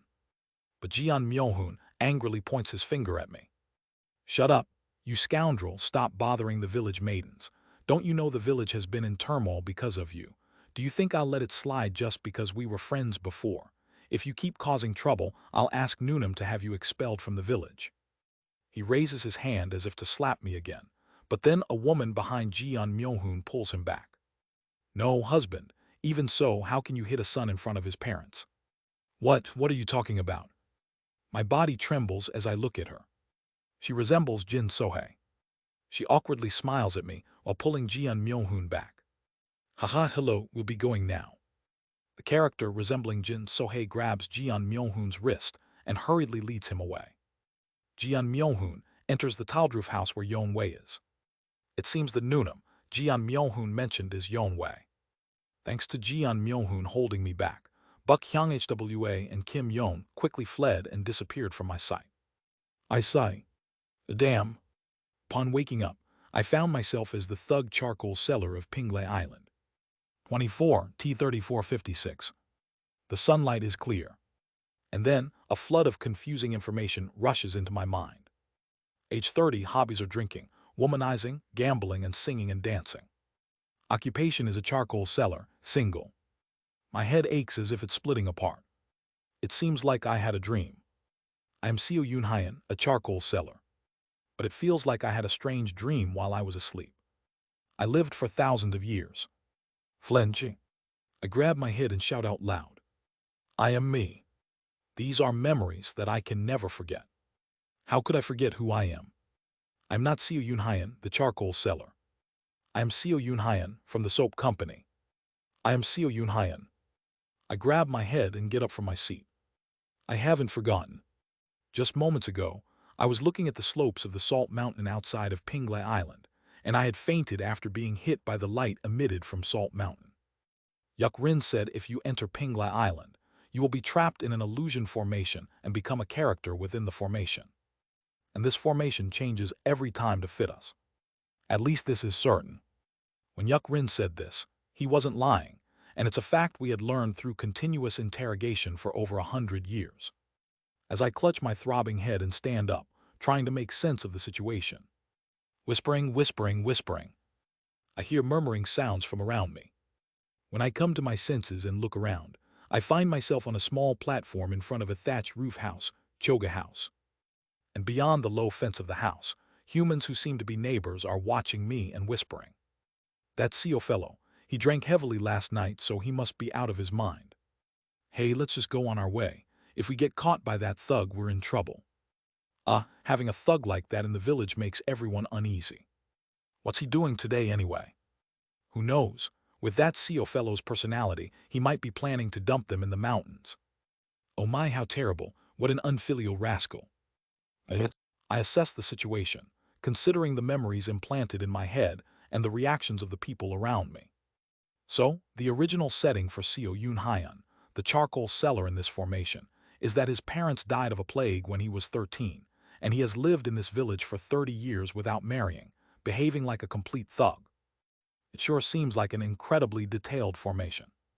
When I glance at the neighbors, they all flee, emitting intent of having stepped on something foul. Wait, I think I couldn't see the intent of some of them. Is it just my imagination? After looking around at them once, I extend my hand. I try to pull the hill behind Seo Yoon Hyan's house with attraction force. But the attraction force does not work. I try to draw upon other methods like the 1,000 lustrous forest sea and the Great Desert to Dead Sea, and even the Silica Earth Great Wall practice, but I feel nothing. I pull out a strand of straw used for making the fence and swing it over the platform. Boing! I have trained in the sword for thousands of years. Even without imbuing any energy, just swinging the straw leaves a mark on the platform. After looking at the mark for a moment, I swing the straw at my arm. Surung! My arm is cut, and drops of blood start to seep out. The muscle strength and toughness of my physical body built with the Azure Spirit Starlight Quintessence Great Method have all returned to an ordinary level. I try to focus my consciousness on my dantian, only to realize that even my consciousness has reverted to my mortal days. This is quite. Of course, even without consciousness, I have no problem observing my body, so I calmly examine my dantian. The golden core is gone. The Dharma treasure inside is also gone. I have completely returned to the state of Seo Yoon Hyan when first entering Ascension Path. Maybe not that far. Thinking back, it's not to that extent. Seo Yoon Hyan, the charcoal seller in this formation, always has blackened hands and rough skin from working with charcoal. Who? I close my eyes and take a deep breath. And I can feel something strange. There is no Chi Chinese letter. Surprisingly, I can't sense any energy in the atmosphere. Recalling the incident at the hot spring on the surface of Lightning Sacred Sea involving Jang Ik, I try to use attraction force to summon the All-Heaven Sword. However, nothing happens. Damn it. It seems like laws or something in this world are twisted on a fundamental level. Yuk Rin, that dog bastard. How is this just a simple illusion? It's more like an entirely different world. Although I'm not too fearful since I still retain the ability to see intent and my accumulated martial arts, I'm annoyed to find out that some of Yuk Rin's information is wrong. That damned bastard said I could use chi. But while searching through the memories of the charcoal seller Seo Yun Hyan, I discover that there are indeed beings similar to demon spirits, Yaegyu, in this world. I rub my forehead. Damn it, can the demon race use demonic power to some extent in this world? In other words, Yuk Rin wasn't lying from his own perspective when he said one can use energy. Gritting my teeth, I start looking around for now to find my comrades or followers of the Wuji religious order. Although I have some rough memories as Seo Yun Hyan, the charcoal seller, they are not complete. I soon find Yon Wei nearby. She is across the street, inside a tiled-roof house wearing clean clothes, playing with her 3-year-old son. That boy feels like Yonjin. Elder Yon Wei. I speak to her first, and she looks at me with flared eyes, rushes into the kitchen, grabs a rice paddle and slaps me across the face. Are you here to ask for rice again? You shameless thing, get out of here. The only thing I'll give you is the rice stuck to your cheek, so scram. HM dear wife, why the commotion? No, husband, it's the village thug again. Creak. The door inside the tiled-roof house opens, and a gentleman who resembles Hun One pokes his head out. He meets my gaze and, looking above me, clicks his tongue and says, "He's a poor young man. Dear wife should be more understanding. I've told you repeatedly, haven't I? Seo Fellow's parents once helped our parents. Just give him a scoop of rice and send him on his way." Uwa, all right, husband. Yon Wei's body trembles and reluctantly heads to the kitchen, scooping out a bowl of rice to hand to me. Uwu, why do I have to give our precious rice, meant for my husband and son, to a beggar like you? She hands me the rice with trembling hands, and I accept it in a moment of confusion. Now that you've got the rice, get lost. And if you ever come back again talking about your parents' so-called kindness, I'll make sure you get a severe beating. As soon as I take the rice, she kicks me out the front door and slams it shut. I examine the rice I have received. It's mixed with pebbles and sand. Judging by her character, it's definitely Yon Wei. I recall the face of her husband, Hun One. He didn't have any intent visible. I remember what Yuk Rin said. This formation creates illusions based on the target's memories. It seems Yon Wei's husband is a character purely created from her memories, a figure of this world. Then the neighbors who showed intent. I remember their appearances, realizing they are people I have seen in the Wuji religious order. I see the followers are set to appear as they did in life rather than as ghosts. I frown. That's that, but why hasn't Yon Wei snapped out of it yet? I have already come to my senses, but she still seems to think that she is a character in this world. Even though Yon Wei is dead, she still possesses the consciousness of a 4-axis stage cultivator. Yet she has lost her essence and fully embraced the setting of this world. I need to find the others. I decide to take a walk around the village. And as I walk around, I come to realize my reputation in the village is dreadful. Children started crying as soon as they saw my face. Village maidens suddenly stopped chatting happily and walked as far away from me as possible, and the elderly men trembled in fear and fled with their canes when I approached. The sturdy young men spat on the ground whenever I drew near. Damn it, why did my character have to be a scoundrel? While I am pondering this, I suddenly freeze. Up ahead, I spot Kim Yon and Buck Hyunghwa. They are walking down the road, laughing together. Their demeanor is so similar to their behavior in the Wuji religious order that I approach them on the off chance that they regain their senses. Excuse me. But as soon as I speak, recoil in fright. Kayak, you scoundrel, what are you trying to do to us? Stay away from Yon Unnai, you pervert, what are you plotting now? Kim Yon retreats with a terrified expression, and Buck Hyunghwa also steps back but stands protectively in front of her. No, wait, I have something to say. I approach them taken aback by the realization that even Kim Yon, with her superior consciousness, has not yet broken free from this illusion. If even someone with a vast consciousness like Kim Yon hasn't snapped out of it, just how can one regain their awareness in this formation? Do they need some kind of stimulus? As I approach, Buck Hyunghwa's face grows increasingly fierce. She pulls out a small silver knife from her bosom and grips it in her hand. Hey, calm down. I just need to check something for a moment. What are you trying to check? Our underwear, you villain? If you come any closer, I'll swing. No, Buck Hyung HWA, just put that down for a moment. Go, get your hands off. Boom boing. Buck Hyung HWA lets out a sharp cry as she swings the silver knife at me, and I reach out in alarm. Hey, stop swinging that as it's dangerous. I quickly grab Buck Hyung Hwa's hand and restrain her. Kim Yeon, with tears welling up in her eyes, clings to the hem of my pants and begins to plead. Please don't touch our Hyung HWA, take me instead. No, it's not like that. Just then, boom, I sense something flying towards me from behind, and I quickly turn to catch a flying stone. Oh, you're here too. With a welcoming expression, I wave at the angry man who had thrown the stone. It's Jeon Myohoon. Hey Jeon Myohoon, do you remember me? However, Jeon Myohoon approaches me with an angry face and slaps me across the cheek. It's been a while since I've been hit by this guy. Since the guy is always angry, I speak to see if Jeon Myohoon regained his memories. Hey, why are you hitting me all of a sudden? But Jeon Myohoon angrily points his finger at me. Shut up, you scoundrel, stop bothering the village maidens. Don't you know the village has been in turmoil because of you? Do you think I'll let it slide just because we were friends before? If you keep causing trouble, I'll ask Noonam to have you expelled from the village. He raises his hand as if to slap me again, but then a woman behind Jeon Myohoon pulls him back. No, husband, even so, how can you hit a son in front of his parents? What are you talking about? My body trembles as I look at her. She resembles Jin Sohei. She awkwardly smiles at me while pulling Jeon Myohoon back. Haha, hello, we'll be going now. The character resembling Jin Sohei grabs Jeon Myohoon's wrist and hurriedly leads him away. Jeon Myohoon enters the tiled-roof house where Yeon Wei is. It seems the Noonam Jeon Myohoon mentioned is Yeon Wei.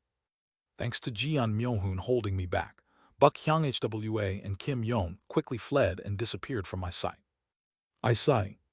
Damn. Upon waking up, I found myself as the thug charcoal seller of Pinglei Island. 2625. D15 series /slug, a Regressor's Tale of Cultivation. Thumbnail, https://media reaperscans net/file/7bsh_k1m/ski6d4x4z8zw 0. Title, A Regressor's Tale of Cultivation. Latest /chapter, null meta. $26.28, D154.29, D4097 2A, D1955 2B, D703 2C, D2428 2D, D1321 2E, D1524 2F, D1740 30, D1705. 380 chapter /title with everyone. Or chapter /data null chapter /content. $24 chapter /thumbnail null chapter /slug. Chapter 380 chapter /unique /id null views 304 chapter /type. Novel price 0 created /at. 2024-08-25T024233 970 plus 0000 updated /at. 2000. 379 chapter /title with everyone 3 chapter /slug. Chapter 379 chapters /to /b /freed. $93 meta. $94 96 97 95.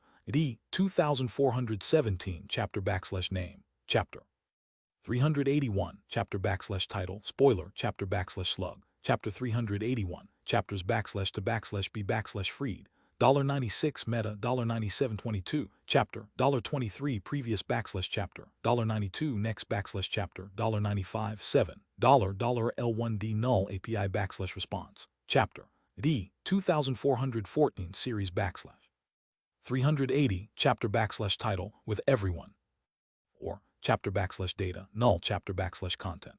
$1E chapter /thumbnail null chapter /slug. Chapter 380 chapter /unique /id null views 304 chapter /type. Novel price 0 created /at. 2024-08-25T024233 970 plus 0000 updated /at. 2020.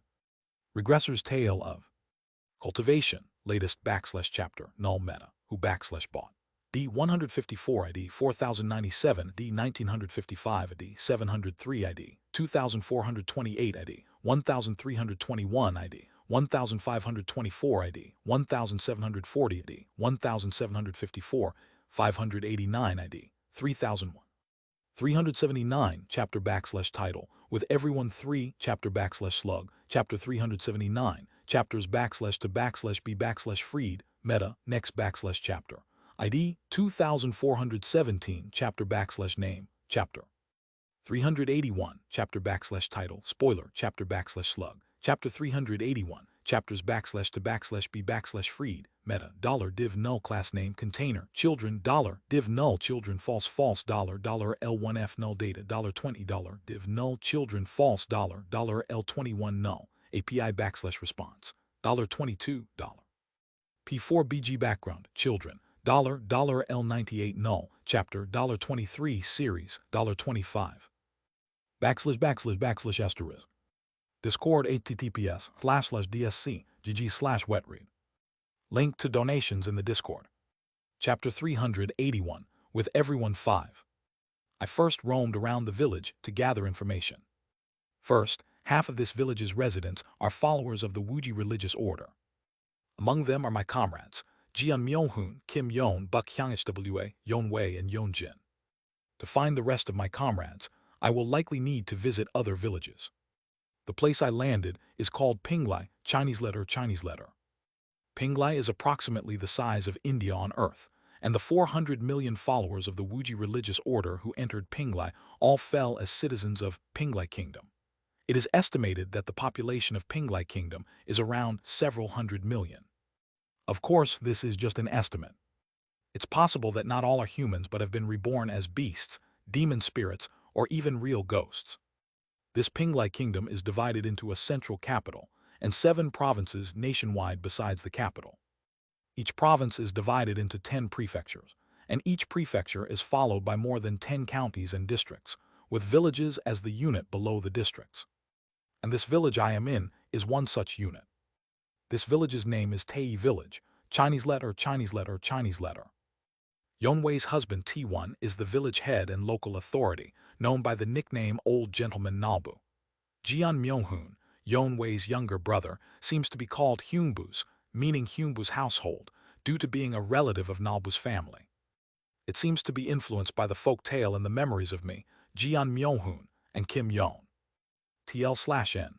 Hyungbu and Nalbu is a Korean story written in the late Joseon dynasty. Except that Hyungbu and Nalbu are on good terms in this world. Jian Myohoon has a harmonious relationship with his wife Jin Sohei, and they have 12 children. Gentleman Nalbu Hunwon is a good husband who listens well to Yon Wei, and thus takes good care of Jian Myohoon, Yon Wei's younger brother.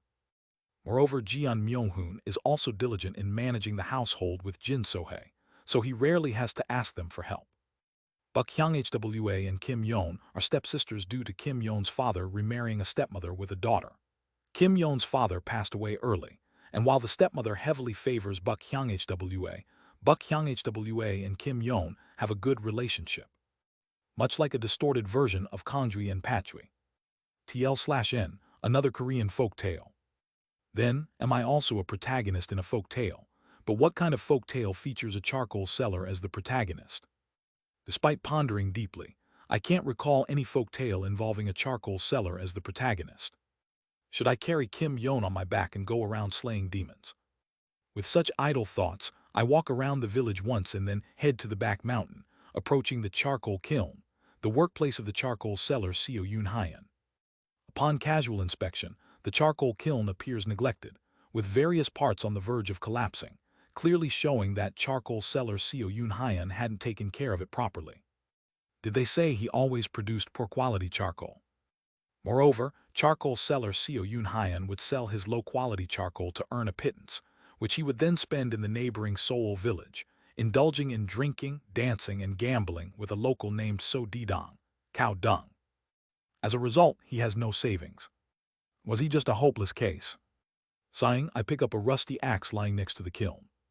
I thought about selling the charcoal kiln to raise money and leave for another village, but who would buy this kiln? I shake my head in dismay. What a fool! No wonder he was poor, sticking to a low-selling business like charcoal. In this era, the best way to make money is by selling soap. Selling charcoal, that's foolish. I open the charcoal kiln. It's filled with a thick layer of ash. If I could get some oil and turn all that ash into soap. Old memories surface, making my hands start itching. I want to make soap right away. Tusk, this is not it. Shaking off the temptation of starting a soap business, I begin searching beneath the kiln, recalling the memories of charcoal seller Seo Yun Hyan. Found it. I find a fire poker beneath the kiln. Its pointed end makes it seem useful as a weapon. Holding the axe and poker, I venture into the forest. According to Yuk Rin's exploration logs, the way to gather comrades within this formation is not to foolishly wander around the 7 provinces, but rather making them come to you. And the best way to summon comrades is by building achievements. In this world, accomplishing something worthy of note will gradually raise one's status, and those I seek would appear before me. According to the memories of charcoal seller Seo Yun Hyan, there's a demon spirit living on the mountainside beyond the back mountain of Tei village. Every night the demon spirit would come down from the mountain to devour livestock, and at times even humans, causing constant anxiety among the villagers. Only someone shunned by the village, like the charcoal seller, would dare go up the back mountain. I decided to first meet the demon spirit at least once. The demon spirit could also be a comrade, and more importantly, I need to gauge the level of demon spirits in this world. The only significant threat in this world seems to be demon spirits. Apart from them, the likes of soldiers or constables are honestly not very frightening unless more than 10,000 of them are coming. How long have I been walking through the forest? I realize I have entered the demon spirit's territory. White fur is scattered throughout the forest. This is. Approaching the fur, I pick it up and sniff it, immediately identifying the demon spirit. Oh, this demon spirit. Just then, Kung, a house-sized fox with 3 familiar tails, appears before me. Gia-ra-ra-rar, gia-ra-ra-rar. The fox glares at me with red eyes, baring its teeth as if ready to devour me. It's Shiho. Kweu-wu.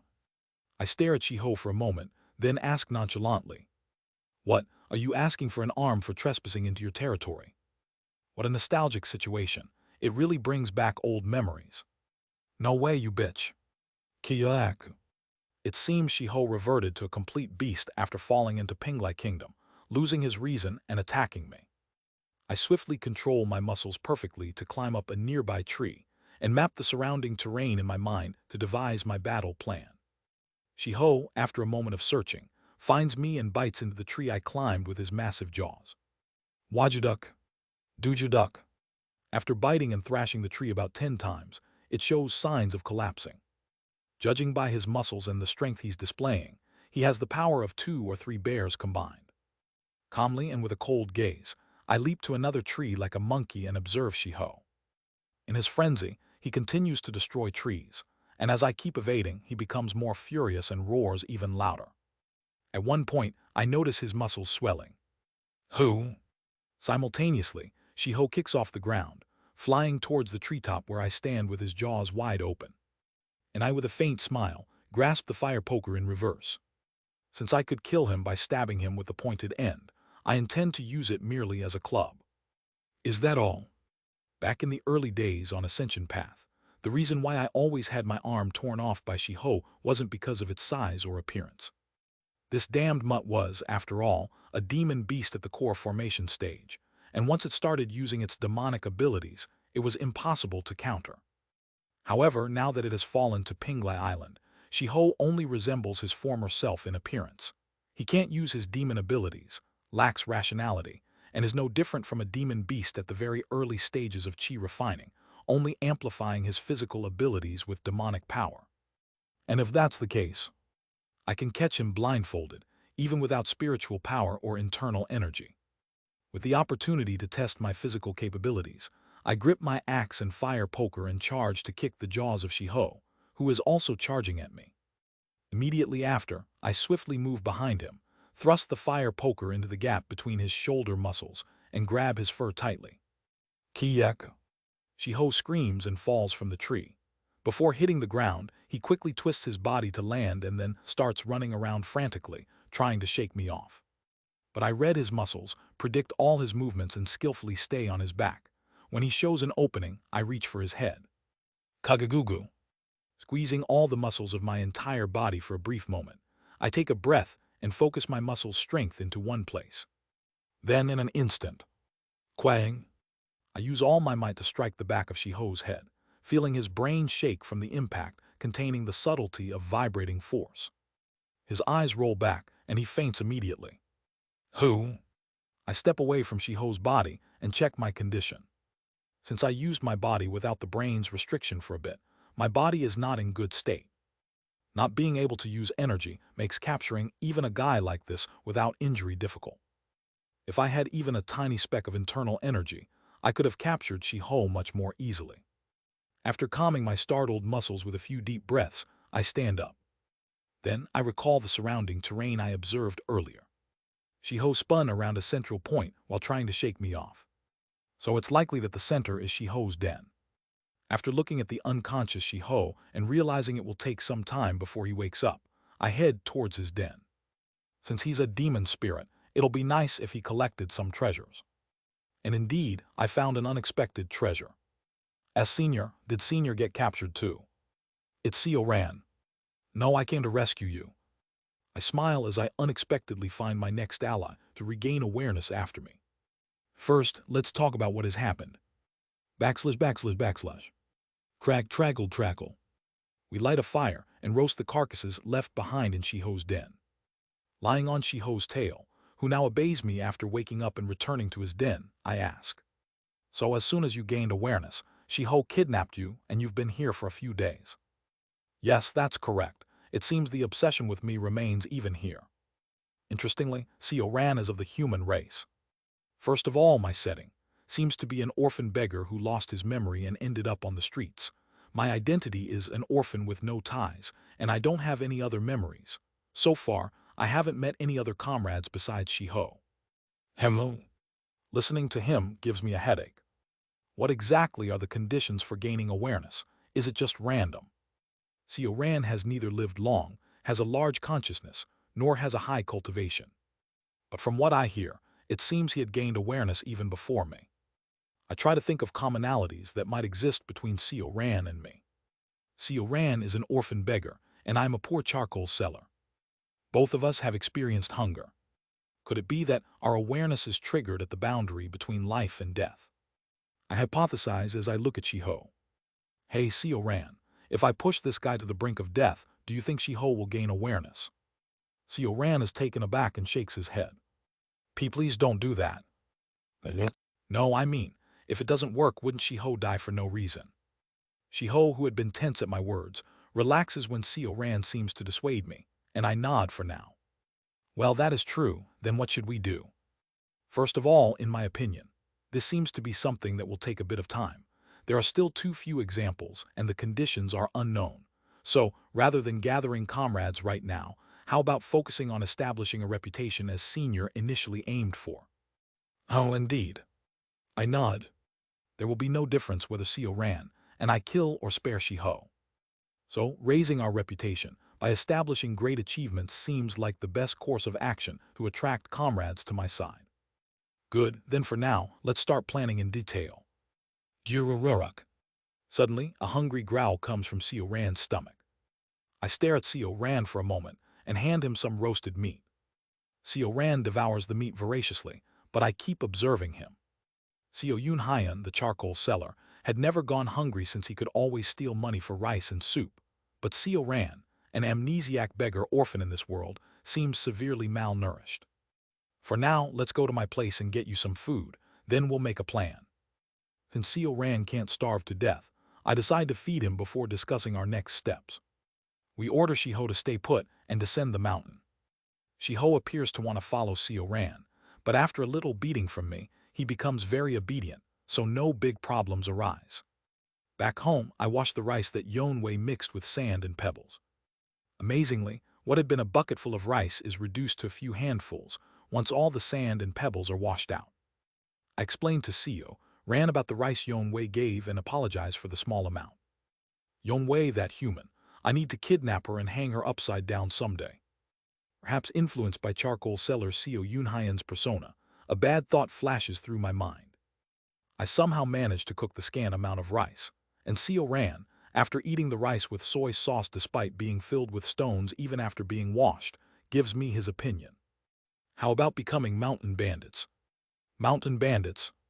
Yes, we will use Shiho to raid the village. Since Elder Yonwei still hasn't gained awareness, if we empty the granary and make them go hungry like Senior and me, won't they come to their senses? I'm taken aback and ask again. What if Yonwei dies? Right, I apologize. Seo Ran scratches his head awkwardly. Shaking my head, I say. Starting today, I plan to use this village as a base, roaming around to capture or subdue demon spirits like Shiho. In the process, I intend to gather comrades, expand my faction, and establish great achievements. After pondering for a moment, Seo Ran asks, if Senior is planning on expanding your faction, wouldn't it be better to overthrow the village to make it the base of your force? After overthrowing the village, we can use demon spirits to collect tribute and be worshipped. This kid, why does he want to rule a village so badly?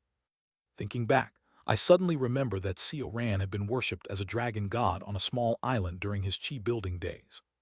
I glance at Seo Ran briefly. Although a bit unreliable, Seo Ran's words indeed make sense. After all, if we establish a faction, looting for supplies might happen anyway. It might be better to start from Tei village and establish a regular source of tribute. I recall the purpose of this formation. According to Yuk Rin's logs, the formation changes its details based on the memories of the entrants, but the purpose remains the same each time. That objective is to become the king of Pinglai Kingdom. According to Yuk Rin, there are various ways to become the king of Pinglai Kingdom. If one is lucky enough to have the setting of crown prince, they only need to wait for the coronation ceremony. Even if the entrant is not the crown prince, they can marry the crown prince or princess to become the royal consort or queen.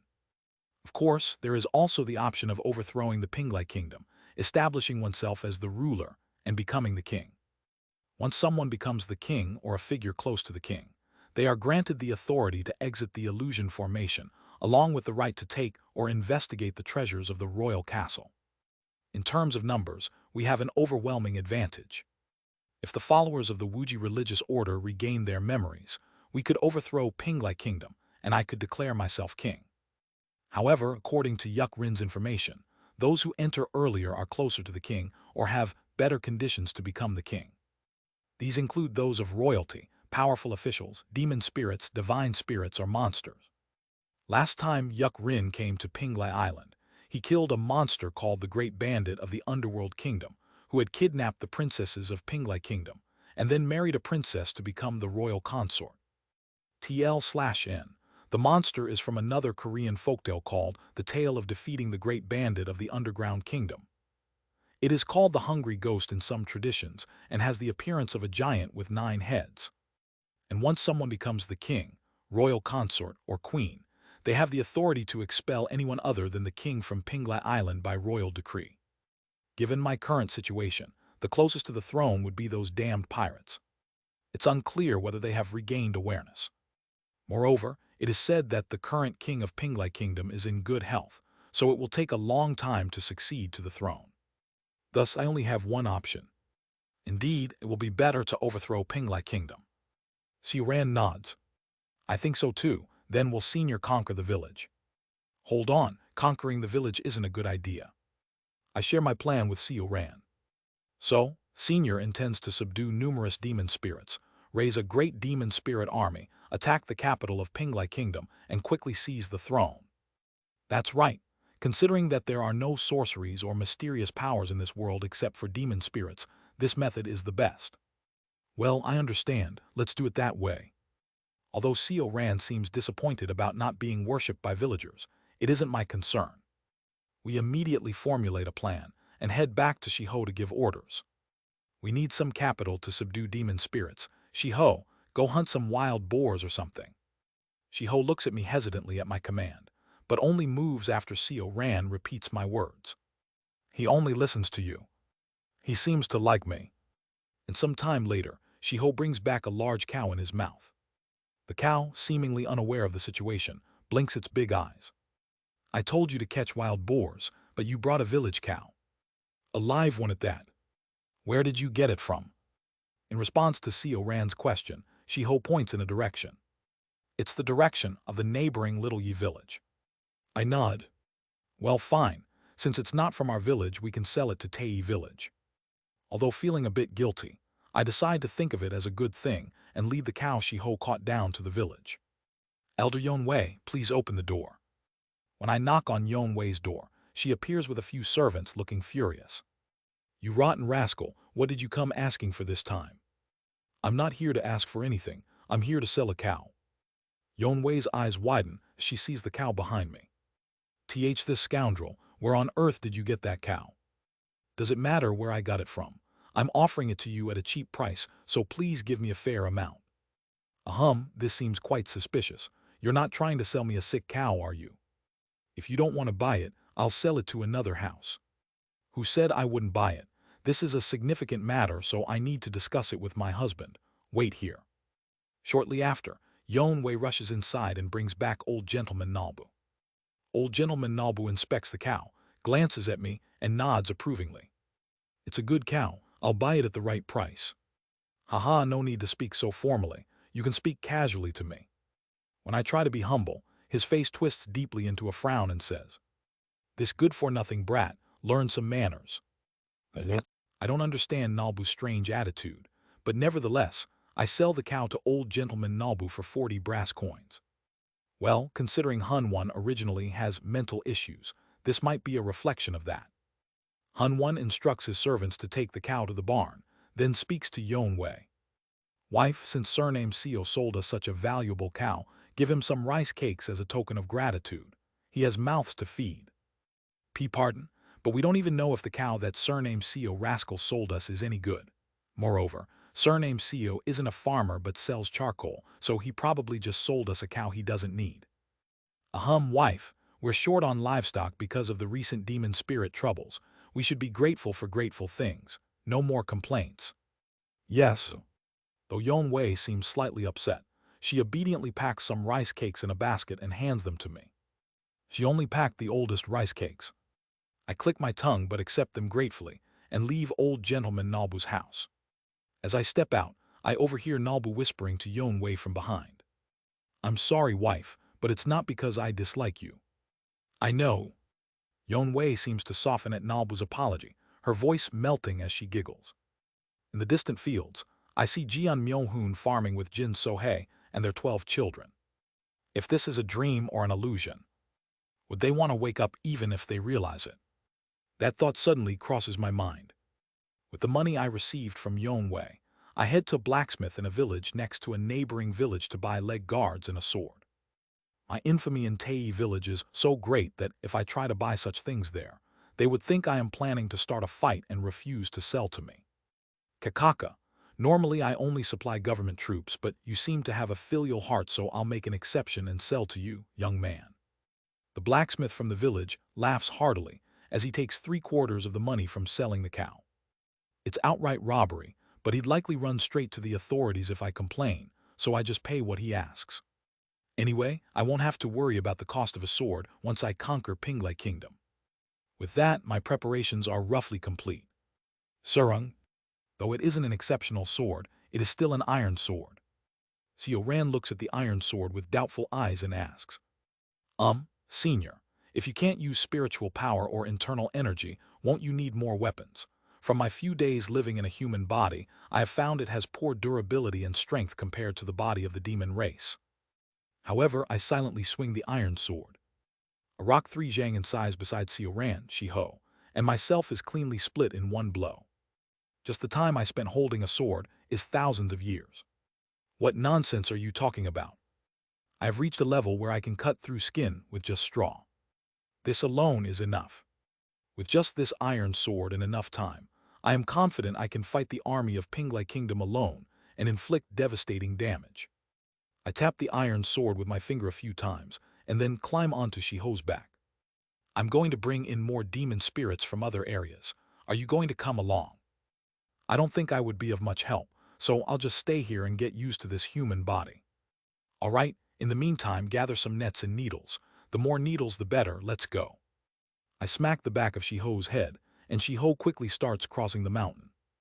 One day, strange rumors began circulating in Pinglai Kingdom.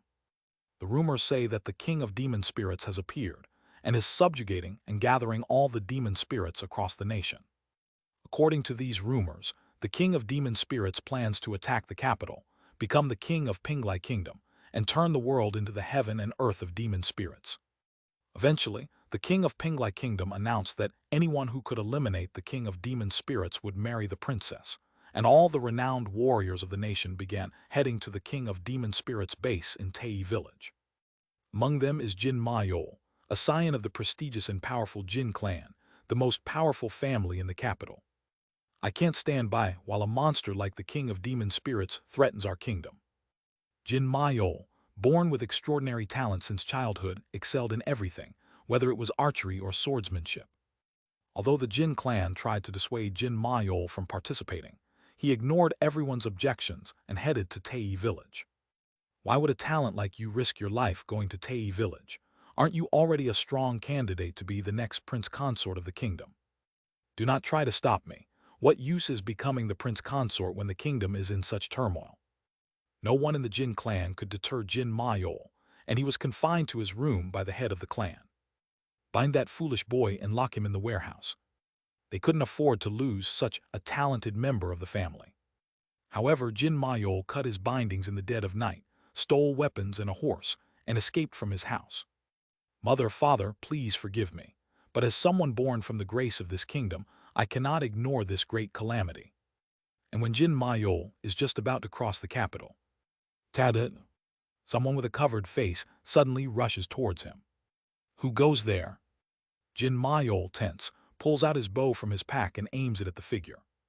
The figure then reveals their face. No. Jin Mayol's expression turns into pure shock. Princess Yukyo. It is none other than Princess Yukyo, the princess who had been discussed as the potential bride for Jin Mayol. Let's go together, Sir Jin. What nonsense are you talking about, princess? I too wish to protect the kingdom. There's no need for further words. Isn't Sir Jin also sneaking away to protect the kingdom, avoiding the eyes of your family? Princess and I. No need for further words. If you keep trying to stop me, I'll scream and alert everyone that you're escaping. If I, the princess, scream in the middle of the night, you know what the consequences will be when you're caught, right? Jin Mayol furrows his brow deeply and says, Fine, but the princess must absolutely not participate in the fighting, if you insist on being stubborn. I understand.